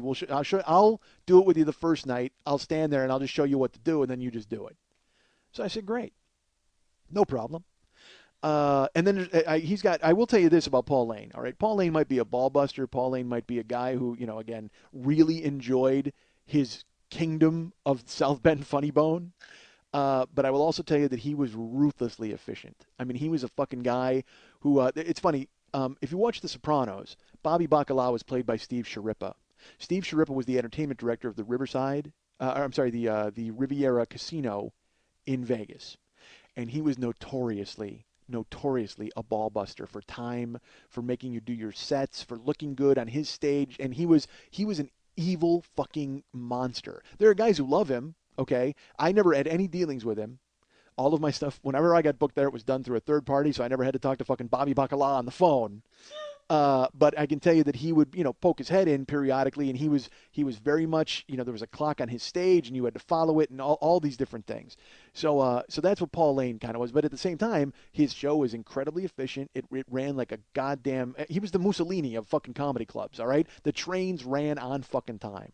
So that's what Paul Lane was. I mean, he had a clipboard over there. He didn't even have to sit with me. He could just show the clipboard and tell me at what time. And it was weird to me that he had all of this from the magician. And he made the magician give it to him. Like, it was crazy. So, all right. So anyway, I agree to do it. So I'm like, yeah, I'm in. So Wednesday night, the show starts to fill up. And I will always tell you this. I loved doing Wednesday and Thursday shows because I loved performing for nobody. Because it was almost like a day off for me. It was like free money, because I would just show up and there'd be 15 people in the audience, and I can make 15 people laugh. See, that's why this show to me is my success. I can make one person laugh. All I'm trying to do is make one person laugh. I hope the other 8,000 of you enjoy this show every week. But right now, I have one person that I got to concentrate and worry about, and that's why I like Wednesday and Thursday shows, because it wasn't a full house. I wasn't having to worry about some drunk idiot or some bachelorette party. There would be like 20, because Wednesday and Thursday, those people like comedy, or they got free passes, which is even worse. But most of them are there to like comedy, and Wednesday and Thursday, you can actually entertain them, and they're with you, and they'll let you go off on tangents, although as the MC, there are no tangents to go off on, literally, unless you're selling a drink. So the room kind of filters in. There's 25 people, 30 people, 40 people, 65 people. And I'm just sitting there watching, and the line out the door, and they're all turning in the free passes. All of them have the free passes. Because, again, the ruthlessly efficient Paul Lane just wants every seat filled so he can sell booze. That's what it's about. And he doesn't give a fuck if these people like comedy or they don't. Because that's not his job. That's my job. So these people start filling the room. BT shows up, could not be nicer. Really fun guy, nice man, comes up to me, introduces himself. I get his intro, and we're talking. He asks if I know this headliner guy, and I don't. He doesn't. But the headliner guy's stuff is all over the stage. I will tell you that. He's got like a steamer trunk and a fucking a coat rack. I mean, all this bullshit that he needs for his magical nonsense. So I'm talking to BT. And we're hanging out, and I mentioned this is my first time, and I'm trying to get more work from the Bones. And he's like, "Oh man," he goes, "You know what? They really like me. I'll throw your name and I'll recommend you and stuff." Could not have been cooler. Okay. As BT and I are talking, two blonde white girls come up and like grab his biceps, like literally. All of a sudden, you know what? It was like being in the movie Slaughter. When Jim Brown walks to the pool and all the fucking white chicks turn their head and watch him go by. I mean, literally, I was in a blaxploitation film. I was waiting for fucking Antonio Fargas to pull a knife on me. So BT winds up talking. Of course, he's done with me, and he immediately starts talking up these girls. And because he just has it. When he went to sleep, if you just scraped his skin and then mixed it with water and sprayed it on yourself, you'd get laid. Somehow you'd get laid just from BT skin scrapings and tap water. I mean, he had it. I don't know what the fuck it was. He probably still has it, but Jesus, did he have it? He had it in 95. He's got to still have it. You don't lose that, right? Nobody loses that. I don't know. I never had it. Holy God. I was like a fat dude who would get laid, and it would always amaze me after every time that it happened. Like in the morning, I'd just be like, holy shit, that happened. Yeah. BT's got like a fucking walking stick with blonde notches in it. Jesus Christ. He had made it his mission to bang every white girl in the Midwest. And he was well on his goddamn way. And he didn't, honestly, he might have even wanted the night off. It didn't matter. Women just fucking flocked to him. Like fucking, remora. I sucked onto his immense torso. BT's a good-looking man and charming. So I'm talking to him, and neither of us has met this magician idiot. Finally, it's like 7:45. The show starts at 8, and, the room is full. I will tell you that. The fucking room is jacked. And I'm like, God damn it, it's my night off. It's fucking Wednesday. As we all know, Wednesday, always my night off. So I'm sitting there, and I'm like, Jesus Christ, I can't believe this fucking room is... Now I'm starting to grip. Now I'm fucking freaking out because I got to go up first, and I've never been there, and I don't know who they are and what they're doing. And I'm like, and all that shit's creeping into my head. All the shit that kept me from being good at this. I was good at all the material part and all that, but I wasn't good at people at all. But I'm much better at them now, club owners. So BT and I are talking. It's 7:45, and we haven't seen this magical idiot. And all of a sudden, he just bursts in the door. And I would tell you, he looks just like this rag. He's shaky and sweaty. He looked like he came in and dropped all his magical stuff, and then he dove into a children's wading pool of Coke. I mean, he's just like... He's all shaky and fucking sweaty. And we're like, what is wrong with you? And he's like, oh my God, I got lost. I couldn't find the club. And we're like, well, you were here earlier. Like, all your stuff's on stage. Like, we haven't even introduced ourselves yet. But he comes bursting into the green room. And he's like, oh my God, I was lost. And he's wearing his magical clothes. He's got, and again, he's the Amazing Jonathan's opening act. So he's got black pants and black shoes and a black shirt. And he might have been wearing eye black. And he's dating Karen Black. She's on his arm. I mean, it's just fucking, he's got a baseball card of Bud Black, pitcher for the Angels. I mean, he is that guy, all right? He's coming to you from the dark side of magic. Shut the fuck up and kill yourself. So, I don't shake his hand because I do not want to get bit by a dove. And he's talking to us, and we meet him, and I can't remember his fucking name. For the life of me, I can't remember it. But I tell him that I'm going to be running his cues all week, and he makes this mortified face like, what? And I said, yeah, he asked me Paul asked me to run the cues, the sound cues and all that. And he goes, all right, come with me. I have to go over them with you. And I go, well, no, there's a pretty efficient sheet of it. Come with me. Folks, again, I'm on a job interview. So I got to follow this guy who's also on a job interview, but he's interviewing for Headliner, which is a much more prestigious position than I'm interviewing for. So I go with him, and he takes me, and I tell you, you're in the office, and then there's a little square. What you do is it's almost like a little speakeasy. You know what I mean? You're waiting for someone to knock on it and go, is this your card? And then you let them in. You know what I mean? I've got to peek out and look at the stage. And he shows me, when I do this. He basically does what Paul Lane did, but it's certainly much less efficiently. And I go, okay, I got it, man. It's your tapes in there. Everything's all squared away because, again, you're still using tapes. And he's like, fine. So music starts, and I'm fucking so nervous. Like, it's my night off. And they introduce me. I go up on stage, and I'm like, hey, and and I fucking chew it. Chew it. I even more chew than is in the cheeks of every man in the audience. That's how much chew is going on. I mean, my act should have been, I should have yelled from the bottom of a spittoon. That's how much I chewed it. It just did not go well, man. Because I talk fast, and I did at the time I was working topical. And look, we're in South Bend, all right. I mean, like, you know what they know? They know Notre Dame football and that they don't like me. That's literally the two things that they know in South Bend, Indiana. We love Notre Dame football. We don't like Mike Schmidt. And I should have known that going in, but whatever. That's fine. All I did was seal the deal on that. And I fucking bomb, and then I go ahead and I'm all right. I do okay. And nobody heckles, at least. They're polite. They politely roll their eyes and cough into their hands. And I do my thing as they kind of commiserate with one another about what that big word was that I used over and over. And so then I finish up, and then I'm like, hey, you guys ready for more? Because the one thing I can do, I'll tell you this. Even if you hate my act, I can MC. I get people all jacked up in the beginning, and I get, I'm a good host. I get them focused and ready. I don't work the crowd. I know how to host. It's just the making them laugh part amidst the hosting that I have a problem with. So because you know why? Because I'm better than that, folks. I'm so much better than that. I need to be better than that. And also it's my night off. They expect me to do a fucking show, whatever. So I bring BT on stage. And I will tell you, when I start to introduce him, obviously BT is well known in South Bend because there's this palpable buzz in the room as I start to give his intro.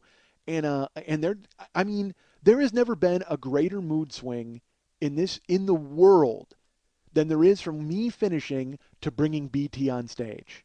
Oh, you know what? I take that back. There is a bigger mood swing. When BT finishes and has to bring me back on stage to bring up the headliner. That is a larger mood swing. Absolutely. The disappointment was palpable. I mean, it was like being in the room when a candidate is conceding and he's giving his concession speech and wishing his congratulations to his opponent, and just there's balloons unused up in the ceiling, and people are like, we were just having such a great time, and now it's all over? Oh, no! The human Hindenburg is taking the stage again! So I got to go up on stage, and then I got to tell these folks about some very fabulous drink specials, and then I have to tell them about, who's coming to town in the coming weeks. Folks, I don't know if you're aware of this, the very funny and talented Rick Patton is going to be here in South Bend. Rick Patton, but I think I told a Rick Patton story on here. If I didn't, I'll get to it another time, folks, because it's fucking horrible. All right. I must have told the Rick Patton story. I can't. All right, there's too much here. I got to stay focused. But so I go ahead and I tell everybody, oh, no, not really. All right, so I tell people who's coming. Lily just showed me where we're at. That's not good. And now I'm in my head about it. Yeah, all right. It's my night off, though. I mean, it's Wednesday. It's my night off. I shouldn't be working this long. So I tell people about the drink specials, and then I bring up Magical Jones. I have to, big intro, and he's got dry ice. He's got like a smoke thing happening, and he's like, he actually does his own cue from the back with his musical star, and I'm like, oh, the magical, mystical, whatever the fuck is it, crazy long intro, of course, a typical overkill of a guy trying to prove too much. You know what I mean? It's like I can't imagine him doing all this shit on the boat because it would have sank. I mean, the guy's got he's got a steamer trunk and a fucking explode like sparklers and all sorts of bullshit, dude. You can't do that on a cruise ship. 14 Mexicans dive off the side and swim for help. God damn it. So, Mexicans don't work cruise ships, right? The Dominicans. It was 14 Dominicans. That's who it is. I don't know. But I sounded like Rickles when I said that. Dude, you can't do that on a cruise ship. 14 Mexicans jump over the side and swim for help. Oh, Rickles. Hit him with a phone. He can't act. All right, so remember that joke 40 days ago in this fucking show? So I bring up Magical, and he comes up with he essentially, mysteriously stares at people, and he does his bit, and there's music, and I got to get in the back because I got to turn off the fucking music cue and bring him on, and I got to piece everything together. So I go in the back. Paul Lane is sitting there, and just literally chewing a cigar like J. Jonah Jameson and doing paperwork. Like the most joyless man on earth. If he's not busting your balls, he's working. You know what I mean? Like that kind of an asshole. Oh, I hated him. He ran his comedy, club, again, ruthlessly efficient, but he may as well have been a foreman on the docks. I mean, like, he ran his comedy club, again, ruthlessly efficient, but he ran his comedy club, again, ruthlessly efficient, but he's like, he may as well have been a foreman on the docks. I mean, like, he ran his comedy club, again, ruthlessly efficient, but he's like, he may as well have been a foreman on the docks. I mean, like, I'm serious. I kept waiting for Marlon Brando to call a strike. It was just fucking horrible, dude. I could have been a middle act. I could have been a middle act. Fucking Rod Steiger. All right, so I'm starting to run the stuff for Magical Guy, and I'm running his cues and I'm running his magic and I'm running his tricks, and I'm not running. Well, I apologize. I'm not running his tricks. I'm running his lights and his music, which means I have to watch him, folks. I mean, I can't. Normally, you just want it to be over, and I'll watch people that are funny. You can always learn from funny people, but man, I can't learn anything from this guy, except where to hide a rabbit. I mean, honestly, I don't. And that's the thing. For all of his edge, for all of his, I open for Amazing Jonathan, and I've got knives and blades and all sorts of bullshit, and he's doing the same shit. He's doing the same thing you see a million guys do. Oh, look, a red foam ball. Oh, really? Oh, what's that, a 4 of clubs? Where'd you find that, in the bottom of your shoe? Of course you did. I don't... Holy shit. I can't believe the Lord himself would put a $5 bill in an orange. I mean, honestly. This is so bad, dude. I mean, this is rudimentary Marshall Brodeen, turn the rice into water and then tap the deck and your cards on top, middle of the night, buy this set and you'll learn how to be a magic man bullshit. So I'm watching him do it, but with music. Like I guess if you fucking pull a fake dove out and make it, and I will tell you this, he has a trick, folks, which we've all seen. Again, it's edgy. He makes a dove appear underneath a thing, and the dove's head is cooing and moving, and then he takes it and he goes, all right, time to make this dove disappear, and then he slams it hard on the ground and feathers fly out of it because it's rubber, folks. See, that's the goof. And I can tell you that's much more impressive when you play Sugar Pie Honey Bunch over it. So he's doing all of that bullshit, and I'm doing the music and the lights, and I will tell you, as bad as my act was, that's how good I was at running music and lights, to the point where the Funny Bone should have hired me to be music and light guy forever, or this guy should have fucking taken me on the road, because I'm nailing it. I mean, I'm getting every cue, all the music done and out, because it's these things where when he puts his hand in there, he's at stop and cold stop, I'm great at it. And he does his act, and as sweaty and as shaky as he was in the green room, you can multiply that by 2 on stage, because he looks to me like a guy who's never been in front of a crowd before. And his acts, his tricks are cheap, and he's stammering over his words. I'm watching it going, I can't believe this guy's going to be here the rest of the week. I mean, it was just, and I also can't believe 14 Mexicans didn't pitch him off the side of the goddamn ship. Those are busy Mexicans on that ship, all 14 of them. I don't know how he got through it, because he's terrible. I mean, he's really legitimately awful. Like, to the point where I'm wondering if he opened for Amazing Jonathan, then that's just because Jonathan wanted to look good. Like, he didn't want to follow anybody. This guy's the me of magicians. You know what I mean? It's like some easy guy that you can follow because nobody's going to like him. It's like, yeah, that guy's the me of magicians. So he finishes his act, and the huge fucking explosion at the end, and smoke and powder and nonsense. And he finishes. He comes in the back, and I go to split, and Pauline goes, "Where are you going?" And I said, "Well, I'm going home." And he goes, No. He goes, "Stay, man. I want to talk to you guys about the show." And again, I'm on a job interview, so there's nothing I can do. So I pull up a chair, and we're commiserating. It's me and sweaty Blackstone and BT. And the meeting about the show consists of BT and Paul Lane having fun and joking around and busting each other's balls and having a great time, because obviously they're friends and they're on they've been, and 2 guys who desperately need to get these jobs sitting there and pretending to enjoy the camaraderie between BT, who did great tonight, and Paul Lane. And we just sit there nodding and like, ha, ha, ha, ha. We don't even get to put a word in edgewise, because fucking, Magic Wilson is still freaking out about how bad it went. I mean, I can see that he's still in his own head, and I just want to fucking go home, because I got to go make pizza at 9 o'clock in the goddamn morning. And then as it's winding down, BT's talking, we have to sit there for, as the showroom clears out, we're there 45 minutes, an extra 45. And Pauline then goes, "All right, guys," he goes, "I'll see you guys tomorrow night." And we stand up, and everybody's shaking their hands, and Pauline comes around the desk, and he goes, "And you," and he hits me in the chest, and he goes, "You need to pick it up tomorrow night," because apparently he's my coach. Hits me in the chest, because Pauline was a big guy, and I'm a big guy, And, I'm not made of glass. I can handle a little, a little back and forth. But I got a feeling if I would have hit Paul Lane in the chest, I wouldn't be working there the next night. But that's fine.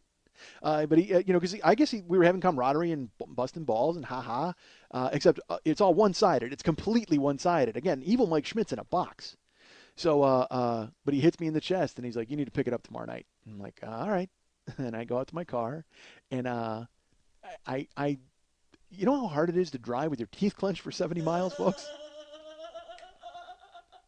I mean, I've had a lot of those drives where I've been really thinking about whether or not I'm doing the right thing for a living.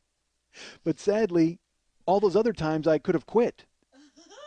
This time I can't because I got 4 more days of a job interview ahead of me, for Christ's sake. I can't possibly. This is make or break week. This determines everything. I can't throw in the towel yet. Evil Mike Schmidt needs to stay in the box for 4 more days. So I go home, work pizza, drive back Thursday. Same thing. BT floats in on his cloud of brilliance, and everybody loves him, and they're fucking, so happy to see him, and they should be because he's, again, could not be nicer or more handsome. And then fucking, the magic guy comes in, and I will tell you this, he's introducing new tricks, because he wants to show them all the stuff that he can do. And because when I get there on Thursday, he's telling Paul Lane he's got a new sheet where he's like, "Oh yeah, there's new light cue and a new sound cue here." And Paul Lane, literally, I walked in as they're discussing it, and Paul Lane just puts his hands up and just goes, "Talk to Mike." Walks away. So now I got to have a meeting with Shaky McSleight-a-hand. Great. I got to sit down and have a business meeting about how to fucking hit play and hear fucking CNC Music Factory. All right. So he gives me the briefing, and I listen to it, and he walks out, and I'm in the office, and it's just me and Paul Lane, which, as we all know at this point, means that I'm going to get bent over a chair verbally. So Paul Lane goes, "Oh, good to see you. You changed your wardrobe tonight. I like that. It's a much better look." I was wearing black pants, black shirt, and I had my green overshirt. Because even though he had commented on it, and even though I'm in the middle of a job interview, and even though it probably would have made sense, fuck you. I'm wearing the same goddamn thing. It's different pants, different shirt, but they're both black. And I still got my baseball hat on, and I still brought my fucking green overshirt because I didn't sweat it to pieces the night before. So I it was fine. And Paul starts busting my balls about my shirt and about my act and about everything else. And, I go over by the radio and I make sure all the tapes and stuff are squared away. And he's like, "Hey, could you sweep up in here? As long as you're taking care of everything." He goes, and just completely, because I'm, again, nobody. I'm literally nobody. And I'm like, Paul, what do you say? So that show happens. I go up on stage, and full house again. Thursday night, they paper the room, fucking completely packed. And I don't chew it nearly as bad as I did Wednesday. But they are still just as happy to see BT arrive on his white horse and save me from myself. They're just happy that I'm done talking and he's up there smiling. That's all they're happy about. And BT does his thing, and they love him. And again, it's over in the blink of an eye. And I go back up, and I bring up the fucking magician. Now, I'm back there, and I'm looking at the new music cues. Everything's pretty much the same, except he's got a new illusion he wants to put in the middle. So this illusion requires him to he has to hit the fog machine that he's got on stage himself with his foot, and then get the fog rolling, and then I have to dim the lights, and he gives them like this speech about like a seance, and then it's that thing with the ball underneath the drape, like, are you here now, spirit? And then the ball goes up. Oh my God, kill yourself. I actually wish David Copperfield had walked in and just went, "Fuck this," and snapped his fingers, and the guy disappeared. Because he's so mad. He's been sent from the Legion of Magical Heroes or whatever they have. I don't know what they have. They're all based here at the Magic Castle. And they have like a headquarters downstairs. Beep, beep, beep. We have a guy ruining the zombie ball in South Bend, Indiana. Send Copperfield. He's on a fucking jet or a carpet or something. He shows up, snaps his fingers. The Statue of Liberty appears. Everybody claps. He replaces the magician with BT. Everybody goes crazy. So he does the zombie ball, and I got to keep the lights down, and he's playing the ball in the fog, and all. It's terrible. It's just terrible, and it's lifeless. I mean, people are not into it at all because he's got patter and jokes, but he's stepping on his own lines, and he's not good. I can't believe he's in there. I really can't. I mean, he must have just said "Amazing Jonathan," and then they thought it was him and booked him. It's terrible. He's doing every pedestrian run-of-the-mill trick. So he's doing the zombie ball, and when he finishes, the whole point is as a joke, he lets it drop to the floor. Conk, conk, and it makes a noise. Ha ha, yo, it's because it's comedy and magic. And then I turn the lights up, and he makes a face like, oh, it wasn't supposed to do that. And then he scoops up the zombie ball and everything, and the fog machine's still going on. And as a joke, he goes, wow. He goes, I probably should have turned that off first, huh? Ha ha ha, everybody, yay. And then he steps on the switch to turn off the fog machine, and he tips the fog machine over, and water goes all over the stage. That was not planned. He literally goes to step on it, like, because he's so nervous, he stomps the entire thing like a giant tiddlywink. It fucking flips over and pours whatever dry ice juice is all over the goddamn stage. Oh, man. And then another buzzer goes off at the Magic Castle. Penn Jillette wakes up in a sweat, has no idea why. Magic is being bastardized in the Midwest. So he finishes his set, and it's terrible. And then afterwards, we have to have our powwow with Paul Lane. And again, it just turns into BT and Paul Lane talking about pussy, while me and Dry Ice Davis have to smell the fog of disappointment. Finishes. I stand up. I just want to get out of there because then I got to make pizza in the goddamn morning. It's Thursday. I got to go work Friday. But luckily, I get to come back Friday night and stay for a glorious 3 days. So I fucking leave, and Pauline busts my balls right out the door about my clothes, and hey, are you gonna wear that same outfit all weekend, or you can actually bring clothes with you since you're staying, right? I mean, just like that bad. And I split. I go home, and I come home and tell Karen, I'm like, oh, I can't. Oh, this is fucking horrible. So I pack and I get ready for Friday. I go up Friday. We got 2 shows, or no, 3 shows, I think, Friday. Ugh. Yeah. Well, again, we say, I would kill to do 3 shows on a Friday now instead of sitting around going, fuck, I got to go protect cars tomorrow. Jesus. I loved it. I loved it when it worked, and I really did like it when it was great. It's just, man, sometimes it wasn't great. So, and by sometimes I'm mispronouncing all the time. That's a lie. It was fun. But I know I'm making it sound like fun. This particular week, not fun. So Friday I show up. I have to go. First, I go to the club. I don't go to the condo because I didn't get any directions from Paul. So I figured I would just go do the shows, and then afterwards I would go to wherever the condo is.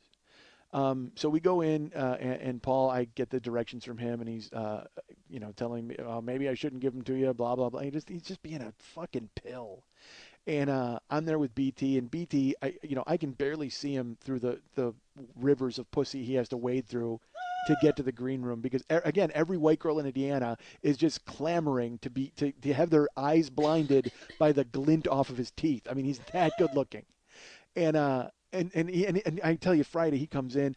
The other days he's dressed up like in jeans and like kind of a nice shirt, but then he comes in on the weekend. He's got a suit on Friday, and he just looks sharp. I mean, it was more of a blazer action. I mean, it just looked good. Whatever it was, he pulled it off. I don't know. I had to jerk off between shows. That's all I know. So the 3 shows Friday, Captain Illusion he's got another new trick that he wants to work in on the middle show. It was only 2 shows. I take that back. It was 2 shows. It was not 3 shows. So, but God, it seemed like 3. But I still went right to the club. And so he gives me the rundown about the new cue and the new music and all this. And I should tell you this. Whenever we go for our powwow, and Paul Lane tells me to pick it up, and Paul Lane tells me, I got to do this better, and the magic guy's like, how did I do, Paul? And Paul's like, really good. We really like what you're doing out there, and all these different things. And I know for a fact, because, again, I'm on stage, then I'm in the office when BT is on, because there's nowhere to sit out in the audience because it's full. I'm in the office when BT is on, and I'm in the office the entire time the magic guy is on, because I have to run the fucking light and music cues. I know for a fact Pauline has not watched 1 second of the fucking show. Not one. But he tells the magic guy how good he's doing and what he's doing, and he tells me I got to pick it up. So Friday, we do the shows. Late show comes. And I do okay both shows. I actually did really good the early show, surprisingly. And then the late show I did good. Bring BT up, and BT does his BT magic. The late show, I bring up the magician, and the whole fucking, lights are down, huge ominous organ, fucking ode to joy, whatever. He goes on stage. I go in the back to run the cues. And he does the dove trick, where he pulls out the fake rubber dove, and he's got it, and he pulls out the dove, and it's like, whatever, and he goes, oh, and he goes, let's make that disappear. Oh, you want to get cocky? Or whatever. 1, 2, 3. He slams the rubber dove on the stage. Feathers go everywhere. The dove bounces off the stage over his head and smashes the Funny Bone neon sign that's hanging on this fucking stage behind him. And when I say smashes, folks, I mean, have you ever seen a neon sign get smashed while it's on? The dove goes up and it hits it, and it like and there's fucking sparks and smash, and glass goes flying into the fucking sides of the audience, and they like recoil in horror from the glass. And he makes this horrible face. Like, he doesn't know what the fuck to do. He's almost like, huh? What? Huh? He looks like John Belushi when they're trying to sneak into the fucking dean's office with the horse. He's like just hopping around back and forth. He has no clue what to do. The fucking dove hit the sign, and I literally, it's just, you hear this like, oh, and you hear me just go, ha-ha, because it was fucking hysterical. And I don't know what music cue to hit for cutting audience to ribbons with broken sign, so I just stand there with my thumb up my ass laughing like a jackass. Fucking glass everywhere. The dove is on the ground. He doesn't know what to do. He's hopping around and he's panicked. And then he's like, oh, hold on. And he tries to spin out of it, but he can't. And the fucking dove is just lonely on the ground, a pile of feathers. Oh, it was hysterical. The sign is like fucking sparks. Oh, dude. I can't help it. I'm dying in the back. And Paul Lane, of course, finally takes notice of the show. And he knows if I'm laughing, something's wrong. Because I haven't laughed 1 second about anything this entire fucking weekend. Paul Lane looks up, and I go, oh, Paul, you need to get out there. And he's like, what? What the fuck? And I go, Paul, the fucking Funny Bone sign just exploded. He's like, what? And he fucking pokes his head out, and you just see, the magical guy. Literally, he's got like a dustbuster. Like, that's his next trick. He's going to make all the bits of glass and the lawsuits disappear. He's trying to suck it all up. He's freaking out. He's not even moved into another trick. He's not smooth enough.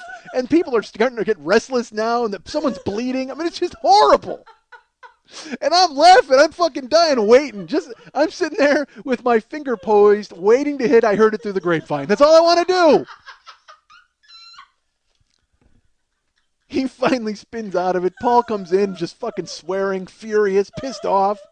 And I will tell you this, if Paul's pissed off, that doesn't mean anything good for Mike Schmidt for the next fucking 25 minutes, because all he does is bitch at me, and he fucking yells at me, and it's like, dude, I'm punching buttons. All I'm doing is queuing up Motown. He's the one destroying the fucking club. You gotta be shitting me. I'm fucking Barry Gordy back here. That guy's the one with the fucking bulldozer. So he fucking goes off. He smashes the sign. He finally spins out of it, hits the fog machine, whatever the fuck he does to distract everybody. And he performs. Meanwhile, this person is cut. There's a person cut from the glass. They're helping her. The waitresses bring her in the back. And, of course, she gets 2 passes. So you get to come back and have your life threatened yet again by an amateur magician who doesn't know what the fuck he's doing, armed with a rubber ducky that's lethal. Meanwhile, I'm hitting cues, busting, and I'm still laughing because it was fucking gorgeous. I saw it happen. I was watching it happen. Fucking show ends. We got to sit down for our powwow with Paul Lane. Now, I'll tell you this, too. If you ever work in a comedy club, if you're there late on Friday night and the owner or manager is still there, that's bad. I mean, they fucking take the night off and bail, but Paul Lane, again, he's fucking Patton. He's not going to fucking leave this regiment unattended, so he's there at all times. Crazy. So he sits us down for the powwow, and he fucking climbs up the ass of the magician. Finally lets him have it. He's like, what are you doing? You fucking break shit? I mean, and this guy's profusely apologizing. He's so sorry. He's never had it happen, And Paul's like, all right, well, we'll figure out how to pay for it. We'll get it squared away, and we have another sign. They had another Funny Bone sign in the back. I don't know, I picture it in the back in a case. They're like, in case of amateur magician breaking glass, break glass. So, we go to split. It's like fucking 11:30, I think, or 12 midnight, and Paul gives us our powwow. And it was a real quick powwow. I got off light because I had my balls busted the whole time while he was waiting for this guy. Once that guy came in, I was off. It was like literally he wanted nothing to do with me. So he kills this guy, and we go to split, and I got the condo directions, and BT's like, "Where are you coming out with us?" And I go, "Oh man, I don't." And he goes, "Come on out with us." And I'm like, all right, that's fine. My shit's in the car, but that's fine. Let's go. So we hit downtown South Bend, and it's a Notre Dame football weekend. All right, so it's packed. It's crazy packed. There's lines outside of every bar. It's just gonna be a slog. And I don't drink, but I don't mind going out. But I will tell you this: even in downtown South Bend, even with lines out the door of every single bar, there's a, you've heard of a get out of jail free card. There's a get into the bar free card, and its name is BT. Because I don't know how this guy did it. He knows the name of every bouncer, every bartender, every waitress in town, man. We go walking in, they're like, BT! And we skip the line. They let us all in. And we walk in, every girl gloms onto him. They're grabbing his massive legs and they're fucking like pigeonholing him. And he's like, oh, set my boys up. And I'm nursing a drink and the fucking magician is just standing there shaking. And he's trying to get the glass out of his hair. And I vapor trail. I draft BT. That's all I do. I like a NASCAR guy. I just get behind BT and draft him as he just rolls through a circular track of pussy that never ends. And I just watched, I watch him in action. I mean, he's like literally kisses a girl and then goes and kisses another girl. And I mean, like, not just like hey baby, how you doing? I'm talking like clunk, tongue in throat and going to work. And then girls are waiting in line to do it. It's like he should have just had a kissing booth sign. He could have made tons of dough, for Christ's sake. That guy could have been, and he should have been walking mono at that point because he's got the whole town, literally the entire town has had a taste of BT. Every girl in town has been tongued by BT in some orifice. And we go from bar to bar, and we go all over, and he's just glad and gets us in everywhere. And we close everything, close the bars, games tomorrow. Everybody, hey, you want to go to an after party? And BT's like, nah, I got to go. And I'm like, thank God, because I don't even know where the fuck I'm going yet. So I follow them and go back to the condo. And we pull in, and I go inside, and I finally see the condo for the first time. And I told you I'm sleeping in the living room, so I figure I'm sleeping on the couch, or I'm sleeping on a futon, which is less comfortable. No, I think I may have mentioned it earlier. I think I might have tipped it, unfortunately. I'm on a cot. Oh my God. Like a roll-a-bed cot, a single, and it's just sitting in the middle of the living room. Just a cot. With no sheets, and like a thin, I'm in Gen Pop. That's where it's like literally like a fucking prison bed. I'm waiting to see if there's a toilet in the front closet they got to shit at, and everybody's gonna mock me. I mean, it's the worst because again, they don't have anybody stay there. Any MCs, no MCs sleep there. They made the arrangement for me because they were doing a nice thing, supposedly giving me an audition or whatever. And BT's got his room, and the fucking magician's got his giant room, and so I go in the condo, and it's like I first thing I notice is I go, oh man, because in all the condos, there's a smell sometimes or whatever. It's that kind of thing. But this looks like really nice from the outside. I don't know what it is, what the smell is. So we walk in, we turn the lights on, and I realize what the smell is. It's an open, like with a breakfast island, and there's a kitchen, and there's the living room. On the breakfast island, between the kitchen and the living room, there would be 2 rabbits in a cage. That's the smell. Fucking Mandrake has a menagerie that he's put up on the goddamn countertop with a water bottle, and he's feeding them, and they're in the living room. That's where they stay, those 2 rabbits. And I'm like, I walk in, I'm like, you gotta be, and my head, your head goes spinning. I'm like, all right, there's rabbits, and are they gonna make noises while I'm trying to fucking sleep? Like, I don't even know anything about it, but I'm beat. I mean, it's already like fucking almost 3 in the morning. So I just open this cot, and I mean, I'm trying to figure out how to do it, and it's got a latch, and there's a bunch of fucking springs and deadly spikes. I'm sure that it looks like, you know what? Honestly, it looks like punji sticks with a thin mattress on top, and a bed of nails. And I opened it up. It's like, it makes this huge noise as it unfolds, and there's no fucking sheets and this thin blanket, and I want to sleep on the couch, but I'm like, oh, I don't want to be a dick about it. What if they want to stay up? I mean, and also, if I'm sleeping in the living room, we all know that I'm a late guy. I mean, I stay up pretty late. Well, I'm just going to fucking stay up all night until these fucking guys go to bed because I don't want anybody in the living room. You know, I have a fucking chat while I'm sitting there in a fucking pair of underwear trying to get some sleep. Fuck that. I don't know these guys. Plus, there's rabbits to be fed. So there's 2 rabbits in there, and we walk and we turn the lights on, and BT goes right in his room, and as he goes in his room, another rabbit comes walking out, like loose.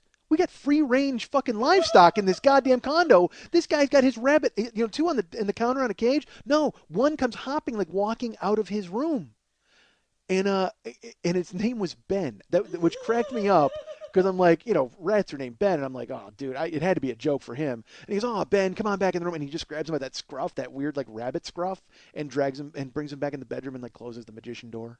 and I don't even know what the fuck's going on back there. I got no idea. I don't care because right now I got my own magic trick on hand of trying to turn a fucking cot into a bed.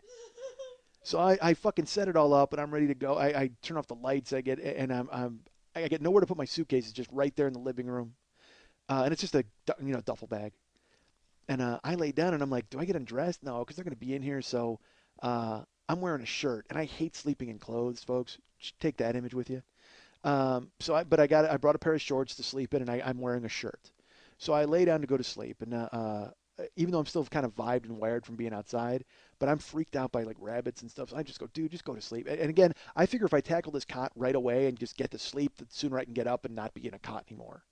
So I lay down to go to sleep, and it's hard. I'm there 20 minutes, a half hour. I don't know. I finally drift off to sleep, and then I'm awakened by and knock on the door, and I don't know if it's in the bedroom or the living room, but I'm fucking out of it. And I'm sleeping. I'm not gonna get the door. They can get the door. Whoever the fuck's the door, I don't care. And I hear voices like kind of laughing and tittering and voices. And then I hear the patio door open. They were at the front door pounding, and then went around the back to the side where the patio door is, and they slide it open. And I've got my eyes closed, and now I fucking jump up, like, because I don't know who the fuck it is. And they start laughing, and it's just 4 chicks. BT. 4 chicks looking for BT. 3:30. I don't even know what time. It's got to be 3:34 in the morning. But they know where the condo is. They slide open the patio door. They just come in. And I'm there, fat fuck on a cot. I'm like, hey, hi, can I help you? Is BT here? I go, I think he's sleeping. They go, oh, okay. And they just go right to his room. They knock on the door, and I hear just a minute, and then he opens the door, and he just goes, oh, he just starts laughing. They go, hey, and they just pile into his room, and he closes the door. And I'm pretty sure it was 4 chicks. Might have been 3. It was dark. There was a lot of silhouettes. I don't know what the fuck it is. I know they're all chicks because they're giggling. And I go to sleep and drift off thinking about the magical pussy powers of BT. And I find that I nurse that feeling. And by the way, they left the patio door open. I have to get up and fucking close that. Middle of goddamn October. Oh, horrible. Like wine bottles. They're holding wine bottles. Oh, dude. So I finally get to sleep. And then it's light outside, and the curtains, they're not doing anything to stop the sun. And I wake up and go back to sleep, wake up, and the girls are they just come in the living room. They turn the TV on. They're just sitting on the couch watching TV, laughing, having fun. They don't give a shit about me. I am furniture. I am literally fat-breathing furniture. And I just lay there, and I'm like, a part of me goes, you should just sit up and clean house on this motherfucker. I mean, seriously, just leave a fucking trail of dead blondes and rabbits. And I'm like, dude, you know what though, dude? You're on a job interview. I mean, it's just, you're on a job interview. So I just bite my lip and I fucking roll through it. And Saturday passes. We watch the Notre Dame game on TV. BT went out with the girls eventually. It's like I'm just in the condo praying for everything to end. So we go to the show Saturday night. Again, 2 shows. We walk in, and BT, Paul Lane's in his office, and I walk into the green room, and I walk into the office, and Paul looks up, and he goes, how was your night? And I go, it was okay. And he goes, I heard you had rabbit trouble. What? And I go, I don't know what that means. And he goes, I heard a bunch of rabbits showed up in the middle of the night at your place. And he just starts laughing. Like, he meant chicks. He meant the girls, I guess. Rabbit trouble. And again, there's fucking free-range rabbits in the house. He could have meant that. I don't know what the fuck. I also want to say to him, you should come to the condo because it's a goddamn petting zoo thanks to fucking Teller. I mean, what the fuck? I half expected to wake up with a carrot in my ass. I mean, Jesus Christ. So he just starts laughing, and he busts my balls some more. And I'm just taking it. Again, evil Mike Schmidt's in a box. And I'm dealing with it. And I will tell you, this night, I'm wearing my fancy Zubas. Yes, I'm wearing they're New Orleans Saints colors. They're like gold and black, but it's muted gold and black, not like crazy gold. They're like really dark, muted gold and black pattern, and then black, and then I'm wearing a black silk jacket, which I used to wear all the time, which is what I was wearing the night I met my wife.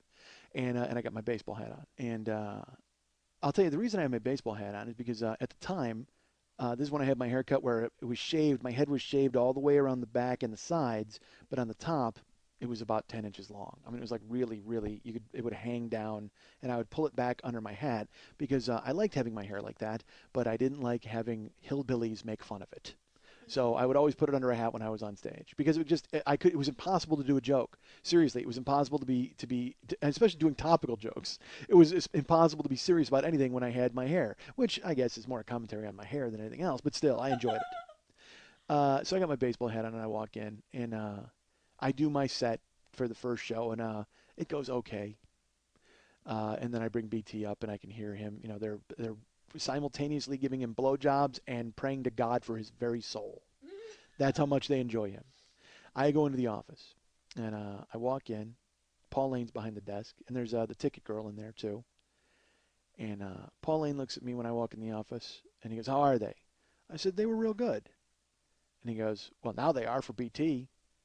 I'm like, "Yeah, you're right." And I go back and I peek out the little cubby hole to see BT. He's killing, and I'm in the office. Paul's working, and Paul goes, "Mike, let me ask you something. Do you think you're a nigger?" And I go, now I'm used to getting my balls busted anyway, but this is the first time racism has made the leap. And I go, "What?" And he goes, "Do you think you're a nigger? You know, because you wear a baseball hat on stage. Is that like a nigger thing?" And I go, "No." And he goes, "Well, you're wearing a Sox hat. That's like that's a gang colors. I mean, so it must be a nigger thing. That's why you wear the hat, right?" He goes, "What do you like, rap and stuff?" And I'm sorry, he didn't say stuff. He said, "You like rap and shit like that?" And I go, "Well, yeah, I like rap music." And he goes, "Yeah, I fucking knew it. You think you're a nigger." And he goes, "Hey, Connie," who was the woman in the ticket office, he goes, "Mike thinks he's a nigger." And I'm like, I go, "Dude, no." I go, "I like rap music, but I wear the hat because of my hair, actually." And he goes, "Why?" And I go, "Well, my hair is really long, and if I wear it on stage, people just they bust my balls over it." He's like, "Let me see." I take my hat off, and all my hair fucking falls out. And he goes, "Oh, you don't think you're a nigger, you think you're a bitch." And I go, "Yeah, that's why I grew my hair long." He goes, "Yeah, you're just like a fucking woman." And he goes, "But if you're gonna have it like that, what's the point of putting it under the hat?" Which is actually the most sense he's made the entire week. And I said, "Because I like it, but I don't like it on stage because instead I got to fucking fight through it. It's like 25 minutes of explaining what my fucking hair's like." And he's just like, "Oh." He goes, "So you wear that nigger baseball hat instead?" And I go, "Yep." And then we would have continued speaking. But the people from the Guinness Book of World Records came in and decided to give him an award for saying nigger the most times in a 2-minute span. It's subsequently been broken by Lil Wayne and rappers, but I mean, in 1995, Paul Lane got the plaque. And I think my favorite part is when he said, "Mike here thinks he's a nigger." To Connie, she just goes, "Oh, yeah?" Like, I mean, she's just used to it. I'm just this fucking pincushion all week. Again, I'm on a job interview. So fucking BT finishes, and the fucking magic idiot goes up on stage, and he does his thing. He sweats and shakes all through his fucking set. It's terrible. Ice, dry ice, and fog, and no Dove.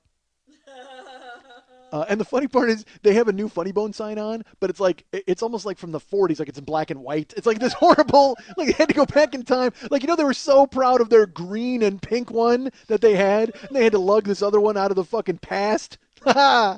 He fucking smashed it. Oh, terrible. So, the shows end on Saturday, and same thing, BT wants to go out, and I'm like, yeah, fuck it. I don't care at this point. You know what I mean? I call Karen first, and I tell her what a horrible time I'm having. We go out, same bars, same people, BT, bro hugs all around. We all go inside, and people are buying drinks for BT, ignoring his two white friends. And I should say all the white people are buying drinks for BT and ignoring his two white friends. Like, they don't know who the fuck we are and could not care less.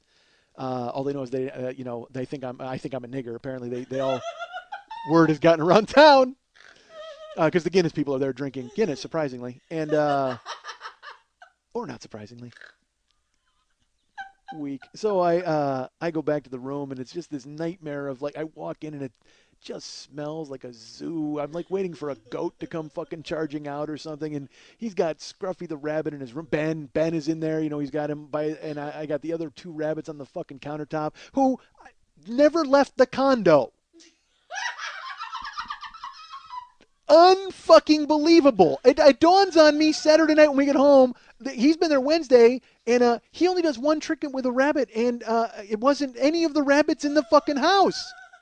Ben and the 2 countertop rabbits don't even make the trip. They're just on vacation. They're not working. They're on vacation in the condo enjoying themselves. Meanwhile, the other fucking whatever rabbits and everything else, or the fake dove is he's pulling all the weight. Those rabbits never left the countertop. Holy shit.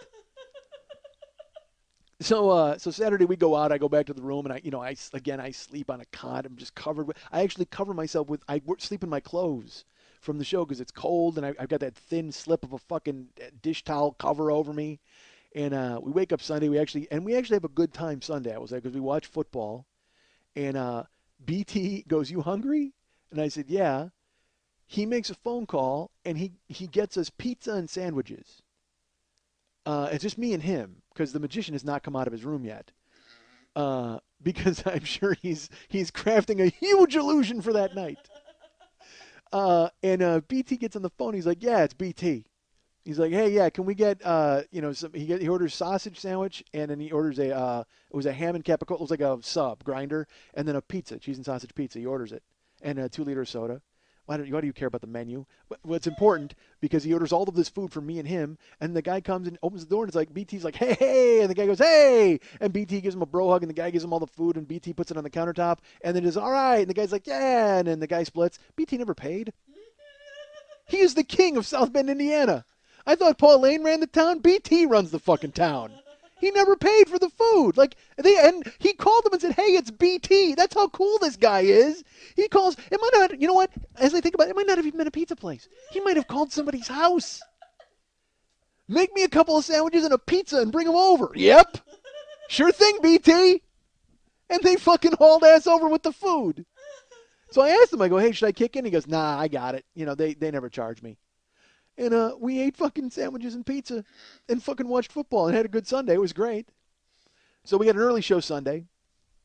And I go to the club. And Paul Lane calls me into his office. And he's like, "All right, I just want to tell you, it's last show of the week. We're glad you came here." He goes, "I know I'm supposed to make a report for you.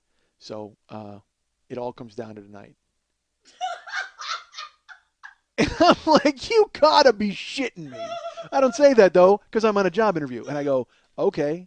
And he goes, "Yeah." He goes, because I have to make a recommendation for you. And I can't say the other people's names, but Bert has another guy that he knows at the home office, and there's a guy named Al in St. Louis. And he goes, "I can call these guys. I can call Mark in Des Moines. I can call, right away." He goes, "I can even call them while you're on stage." He goes, "So you need to do the best that you possibly can tonight. Because I'll tell you what, it's been hit or miss all week." And I won't lie, it's been hit or miss all week. All right, it definitely has. But he hasn't watched one goddamn second of it. Unless he's got some fucking weird, crazy, peephole camera that he's fucking taping the show surreptitiously and having it sent back to his lair. So I'm like, "Okay, great, thank you. I appreciate the opportunity. It's nice to meet you, blah, blah, blah." And so I get ready for the show, and I go up on stage Sunday night. And I will say this, light crowd. There's only like 50 people there. And I do great because there's only 50 people there.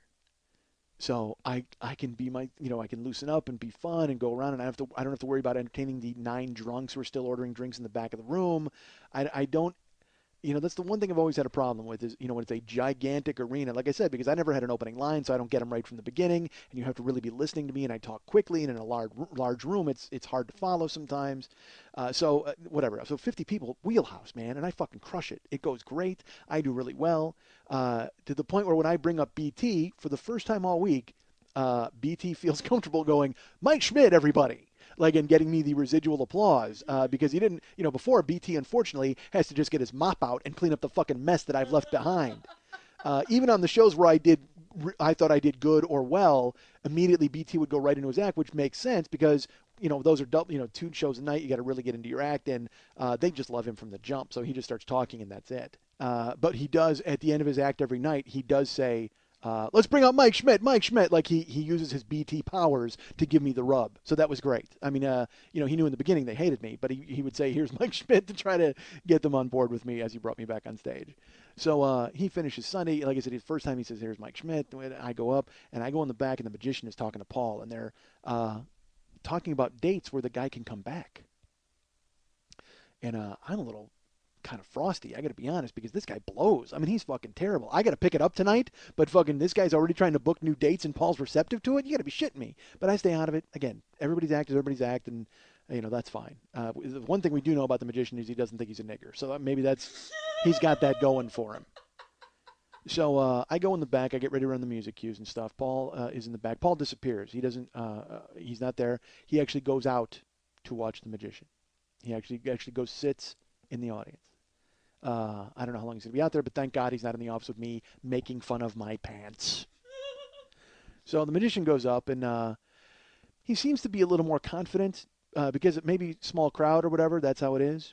But he instead does his show calmly. Still fog, still zombie ball, does all those kinds of things. But then he adds another illusion that he's going to do. I should tell you, he's been bringing people up on stage all week, all right? And he's been having them pull a card out of his pants or, hold a piece of paper while he poured milk into it, whatever the fuck. All of that nonsense he's got going on. So this time he brings someone up on stage, and it's a guy, and it's kind of a big, burly dude. And, of course, you pick the biggest, burliest guy because you can get laughs off of him, making fun of him, calling him tiny, every other fucking cliche hack thing in the book. So he brings that guy on stage, and he's got a trick for him, and he sets up a bullseye on the stage, and it's hanging off of the mic stand. And he wants the guy, he's like, all right, you're going to throw a dart at this. And the guy's like, that's too flimsy to throw a dart at because it isn't, but that's the joke because it's not really going to happen, whatever. There's a trick. And he's being funny. He's trying to explain that there's a trick, but don't worry about it. I'm going to blindfold you. I'm going to spin you around, and then you just you'll make the dart work, and it'll be fine. Because what he does is when he puts the blindfold on him and he gets him spinning around, he goes and he switches out the fucking bullseye with a picture of was it Clinton? It was President Clinton. So that's he's going to throw a dart in Clinton's face. Ha ha! Everybody goes crazy. So he takes the guy and he puts a blindfold on him and he gives him the darts. And the guy's got the dart in his hand, ready to throw. And he goes, "All right, I'm going to spin you around, and don't throw the dart until I say stop. Everybody, drum roll on your tables. And I got to hit the music cue. It's also a drum roll. And he's spinning the guy around, and the guy's got a blindfold on, and he goes and he moves the bullseye, and he hangs up Clinton. And everybody starts laughing because it's Clinton. He knows Clinton's going to get right between the eyes, and he fucking spins the guy around. And he goes, "All right, are you ready?" And the guy goes, "I'm ready." And he's still spinning. And now I'm thinking the guy's going to get fucking crazy dizzy and fall off the goddamn stage because he's got him spinning for a good 15 seconds. So finally he's like, "Are you ready?" "Yes." He goes, "Are you set?" And he grabs the guy by the shoulders and positions him square so the guy can throw right at Clinton. And he goes, "All right, throw." And the guy does a fucking quarter turn and throws the dart into the fucking audience.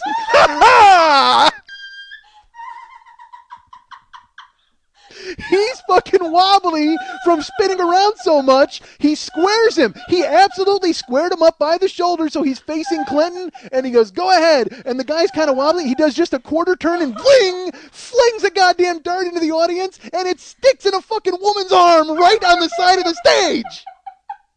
It fucking glances, it pokes her. It doesn't stick, unfortunately, like a cartoon where it sticks and stays, but it shoots and stabs her, and because we don't even see it happen so fast, he turns a quarter turn, whips the dart, and she goes, "Ow, goddamn," and it stabs her in the fucking arm, and it falls out of the goddamn ground. And again, it's this weird, dangerous thing where everybody kind of loses their mind for a second in the audience, and I'm in the back, and I just go, "Ha ha!" Because I have no idea what Motown song goes with a stabbing. It's got to be Marvin Gaye. That's the only thing I can think. It has to be Marvin Gaye. But this woman, it went right in her arm again. She's bleeding, same side of the stage, that jinxed side of the fucking stage. A dart, it stabs her in the arm and then falls onto the ground. And she stands up, she's like, "Oh, God damn it," and stands up. You can actually see blood trailing on her arm, but in seconds. And people are like laughing but crying but like sad and scared, and she's all freaked out. And the fucking magician, if you thought he was freaked out when the dove smashed the sign, now he's up on assault charges in Indiana. He just starts fucking hopping around. He doesn't know what to do, and he's got no chops. So he can't calm people down. And it's like literally he should have just started shooting off flash paper and like hoping people would be distracted by the goddamn flames. I mean, he loses his mind, and the fucking guy takes the blindfold off, and he starts laughing and flexing his muscles like he's really cool. Like, dude, you just stabbed a chick. Calm the fuck down. Try not to own it so much. But it's just chaos. And I'm in there. I'm watching through the hole. I'm waiting to hit the music. I'm laughing. This guy's going, he's hopping around. The woman, the waitresses immediately run over with like a rag and ice. Yeah, that's what you want is a dirty bar rag in your goddamn stab wound. And they fucking take her in the back and they go to help her out. And the chaos and the guy's trying to calm people down. And fucking Paul Lane just walks into the office and he goes, "Never seen that before." And fucking sits down at his desk. Unflappable! The most unflappable, efficient racist I've ever worked with in my life. Just walks into the office. I'm back there because I'm waiting. I'm thinking he's going to go crazy. He's out there watching it. He just comes in. "Never seen that before."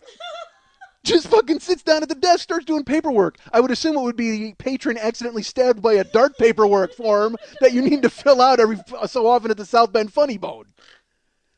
Just starts working. I'm in the back. It's chaos. I gotta hit music. Oh, dude, it was great. So he finally gets a hold of the crowd and he finishes his show. He brings out Ben or whoever the fuck. They do a trick, and again, the zombie, all of it ends. Clinton, unscathed, gets put back into the bag. That's the true crime of this whole thing is these fucking hillbillies didn't get to see Clinton get one right between the eyes. Because, he got a blowjob. He's a bad guy. So, man, oh, man. I mean, it's fucking, show ends crazy. I mean, oh, my God, absolutely chaos. I'm laughing my ass off. I do the rest of the fucking, cue. Show ends. People can't stop talking about it. They're all outside. Magician comes into the back and he's just like, "Paul, I'm so sorry about, I didn't even, it was like, I swear," and he goes, "I was out there. I saw it. Never seen anything like that before." Like, literally, that's all they can say. And the guy's just the magician goes outside and he goes and finds the woman and he's talking to her and they're all happy. I'm just in the room. I'm dying. I'm like, I just want to get my money and get my fucking job and get the fuck out of there. So, we have to gather up all the tapes and bullshit for the fucking, the magician, and he gets his stuff. And when you get paid on the road, they do it in threes, and they'll usually bring in the MC, then they'll bring in the middle, and then they bring in the headliner. Well, this time he brings in the headliner first. Me and BT are out in the main room. And, BT is, talking to me. He's like, "Hey, so I tell him that I'm trying to get in again, remind him that I'm trying to get him at the bone." And he's like, "Dude," he goes, "no problem. You were great all week, and I had a great time with you, and I'll definitely call them and throw a word your way," which, quite frankly, to me is going to mean a lot more than Paul Lane's word, because this guy is, he, you know what? I would much rather, instead of him calling the Funny Bone, he calls the Chamber of Commerce of South Bend, Indiana, because I think they would make me like the mayor or something, because Jesus Christ, did they love that guy. But he could not have been more accommodating or fun or good-looking or nice, and got it and was nice to me and really cool. So we're talking, we're just shooting the shit out in the room, and the headliner comes out all smiles. Paul Lane backslapping, got his check, and he's like, "Have your guy call. We'll get you back in here in the summer." And oh, ha ha, they're great. And he goes, "BT, come on in here, BT." And he brings BT in, and I figured he didn't want to do 2 job interviews in a row, I suppose, and so. But the real problem is that he and BT are old pals. It's Sunday night. I just want to fucking go home. I want to get my money. BT's in the office for 25 minutes. Talking, they're laughing. I can hear him through the fucking cubby hole. You know what I mean? I'm like, "Oh, dude, I just got to get the fuck out of here." Meanwhile, the fucking slapdick magician is packing up all of his shit into his steamer trunk and, trying not to kill somebody on his way out the door. Jesus. And he's very nice, and I wish I could remember his name, because I would tell you. I mean, as fucking horrible as he was, I would tell you his fucking name. I don't care who he is. But for the life of me, I can't remember it. I probably have the flyer somewhere in my house. If I find it, I'll tell you. But and also, I was overwhelmed by the charisma of BT. So magician's cool, and he's getting his stuff, and he was heading out. He was actually getting on a ship the next week and stuff. And 25 minutes goes by. BT walks out. Ha ha, Paul Lane giving him a neck rub. Good to see you, pal, and you'll be headlining next time. Good to have you here. Ah. BT walks out, and I shake hands with him. He's like, hey, I'll definitely call them this week, and I'll throw a word your way. I said, dude, thanks. Could not be nicer. He's like, all right, Schmidt, get your ass in here. So I go in there. And he's not a hillbilly. I should say that he's no southern accent. He's just a loud, aggressive guy. So unfortunately, when I do that voice, that's what comes out. So he brings me in. He goes, have a seat. So I sit down, and he gives me my pay envelope, and he goes, I got to tell you, he goes, I didn't care for you in the beginning of the week, but you did us a favor, and you took care of all the sound and stuff, and I appreciated that. And he goes, and I told you it all came down tonight, and I got to tell you that I'm still not sure how you did. I'm gonna have to think about it. I said, okay, so like do I need to call you, or will you call the Bone and they'll call me, or how does this work? And he goes, let's not get ahead of ourselves. Let's think about it. And he goes, he gives me like I said, he gave me my pay envelope, and I open it up, and I go, well, it was nice to meet you, thanks. And I look at my check, and it's light. I already took less to come and MC, but it's light by the $50 I was supposed to get to run the sound and the visual light cues. So I look at my check, and I figure he's going to bump me with cash. So I wait. He's like, all right, well, nice to meet you. Take care. And da-da-da. And I go, all right. I go, I'm heading home. And I go, Paul, you're light. And he goes, what? I go, you're light. He goes, no. And he looks at it, and I without revealing the piss poor money that they would pay for MCs, the check is right on. And he goes, no. He goes, that's what MCs make. He goes, you took an MC job because you came here and you wanted to get, that was your whole deal. I go, yeah, Paul, I understand that. I go, but you told me at the beginning of the week that if I did the music cues and the light cues, you'd spiff me $50. And he's like, what? I said, you told me, because otherwise you would have had to do it, you said, but you wanted me to work for the magician guy. And he goes, well, no, he's got to pay you that. I go, Paul, he didn't hire me to do that. You told me to do it, and you said you would spiff me $50. And he goes, and you're going to make me give you $50. I said, Paul, all week you asked me to do it. I did it. I said, I'm not trying to be a hard-on here. I go, but you did tell me at the beginning of the week if I did it, you would pay me. And I'm not trying to make us think about it. I mean, that's fine. But you were the one who brought it up. I didn't ask for it. And he goes, huh. All right, $50 is worth that much to you. Goes in his own pocket, pulls out, I'm going to say, a Fabergé egg size wad of money with fucking 3 rubber bands around it.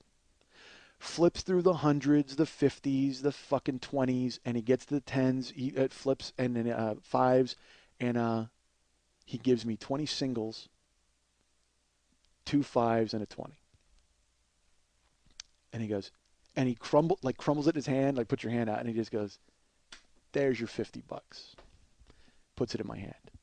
And again, normally I wouldn't have asked, all right? But I had gotten my balls busted all week, and I had gone back and forth Wednesday and Thursday. Gas, I mean, at the time, gas wasn't crazy, but $50 would have paid for my gas for the week. So he goes, here's your $50. Fucking slaps it into my hand. And I said, well, thanks, man. I appreciate it. He goes, yeah, get the fuck out of here. So I walk out and drive home teeth clenched for 70 miles because I wanted to fucking climb down his fucking throat. But I knew asking for the $50 was going to cost me, and it did, because Paul Lane called the Funny Bone people and told them not to book me in any of their clubs because I was not good, and I was not worth hiring, even as an MC, because I apparently had the temerity to ask for $50. Meanwhile, the headliner almost murdered 2 people.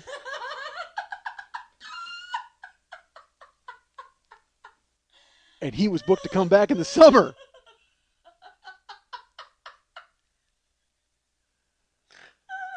So instead of asking for that $50, maybe I should have just fucking stabbed Paul Lane in the heart with a letter opener. And I would have had a better chance of coming back to that fucking piece of shit club. But I knew it when I asked it, and I saw his face sink. Like, he just fucking, he didn't think I was going to ask for it. He thought, because you know why? I ate shit all week, and I did it on purpose because I was trying to get a gig, but it was finally the final indignity. Dude, you're not going to fucking ice me out of $50. You had sold out fucking shows, you know. Don't, $50, honestly? You got to bust my balls with racist fucking slang. I sleep on a goddamn piece of shit cot. I got to deal with fucking tramps sneaking in the middle of the night to bang the middle act who, you know, I'm trying to get his fucking job. Free range fucking chickens and bullshit in the goddamn house. I'm fucking sleeping in a room with fucking, you know, not Michael Jordan and Dr. Doolittle. That's who I'm in a goddamn condominium with. Because a bald black guy in the Midwest, he's just got all the fake Jordan cred, and he's going to fucking rail everything in goddamn town. Meanwhile, the other dude is too busy fucking scattering corn to notice that he almost killed 2 fucking people that week. But you're going to send me on my fucking way with a fucking smirk and no $50 and then make sure I never work those fucking clubs again? Fuck you, dude. Unbelievable. Longest fucking ride home of my life because the whole time I had one foot on the brake wondering if I should just fucking do a U-turn and go back and kick the fuck out of that guy. God, I hated him.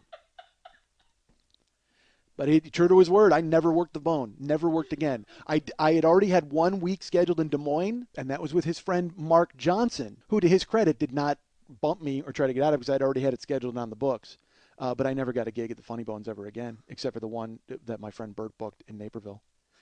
And it's funny, I was reminded of this story because Lily lives with Eddie, who's a clown, and also a magician.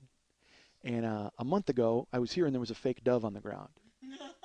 The exact same fake dove that you put your finger in the bottom and you move its head and then you slam it in the ground and feathers go all over the fucking place. And I saw it to Lily like a month ago, 6 weeks ago maybe. And I said, oh, dude, I go, you got to remind me. I have a story about that dove. And she's like, what? I go, it's a magic story. Remind me to tell you about the magic show. And she says, okay. So that week I go online to find Paul Lane because I need to know what's the consequences. And I'm not lying to you folks. 2 days before I went and Googled him, Paul Lane died. He was out jogging or something in Iowa. He still worked for the Funny Bone and wound up having to pass away. And so, I mean, it made me weird about telling this story because, I mean, you know, obviously he's not around to defend himself. Not that he would anyway. Who fucking knows? But, I mean, regardless of how he treated me, you know, obviously he ran his business very well if he was still there, Christ, 15 years later. He had been promoted. He was working at, you know, a different club. And there were many people online who had great things to say about him. And I'm sure he has a family and they miss him. And I'm sure it's a terrible thing for them that this has happened. But the good news is I'm right back in the mix for middling at the Funny Bone, baby.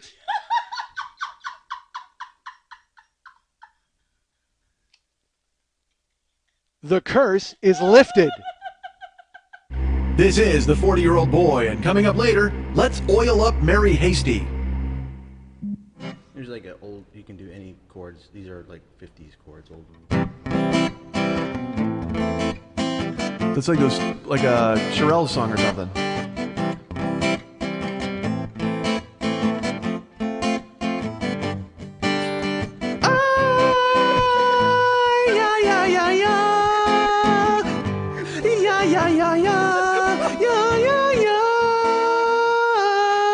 Oh, David Watson, bop, shoo, bop, shoo, bop. Oh, David Watson, bop, shoo, bop, shoo, bop. David Watson, bop, shoo, bop, bop. Where are you?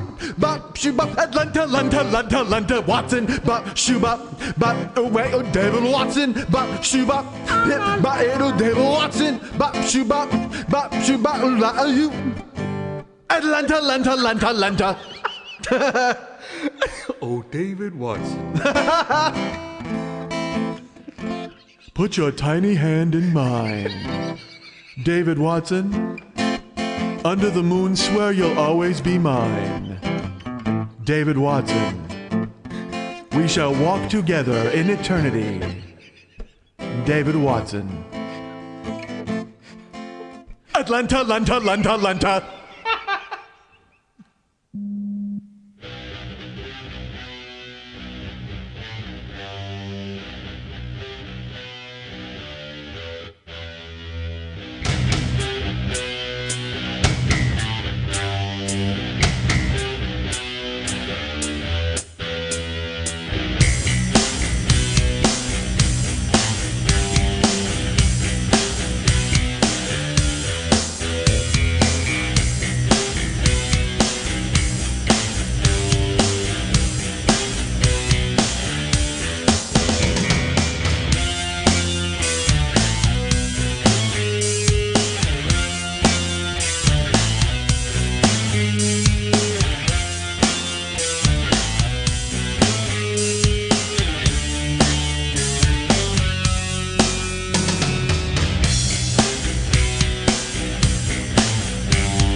human lunch meat. I'm nobody. I'm baloney in pants. God damn it. Why do I think I'm somebody special? Why do I think I'm anybody interesting? I'm not. All I bring to the table is everything that everybody else does, but louder. Don't hit snooze on me, motherfucker. I am a hilarious noise machine. I'm going to tell you this. You need to sit down and reevaluate your life if you can pull 2 midget Indian wrestlers out of your skull at any time. You know what? I don't even need you people here. Seriously, I do this. I love me. I don't give a fuck what you think, how you think. God damn it, I'm the greatest.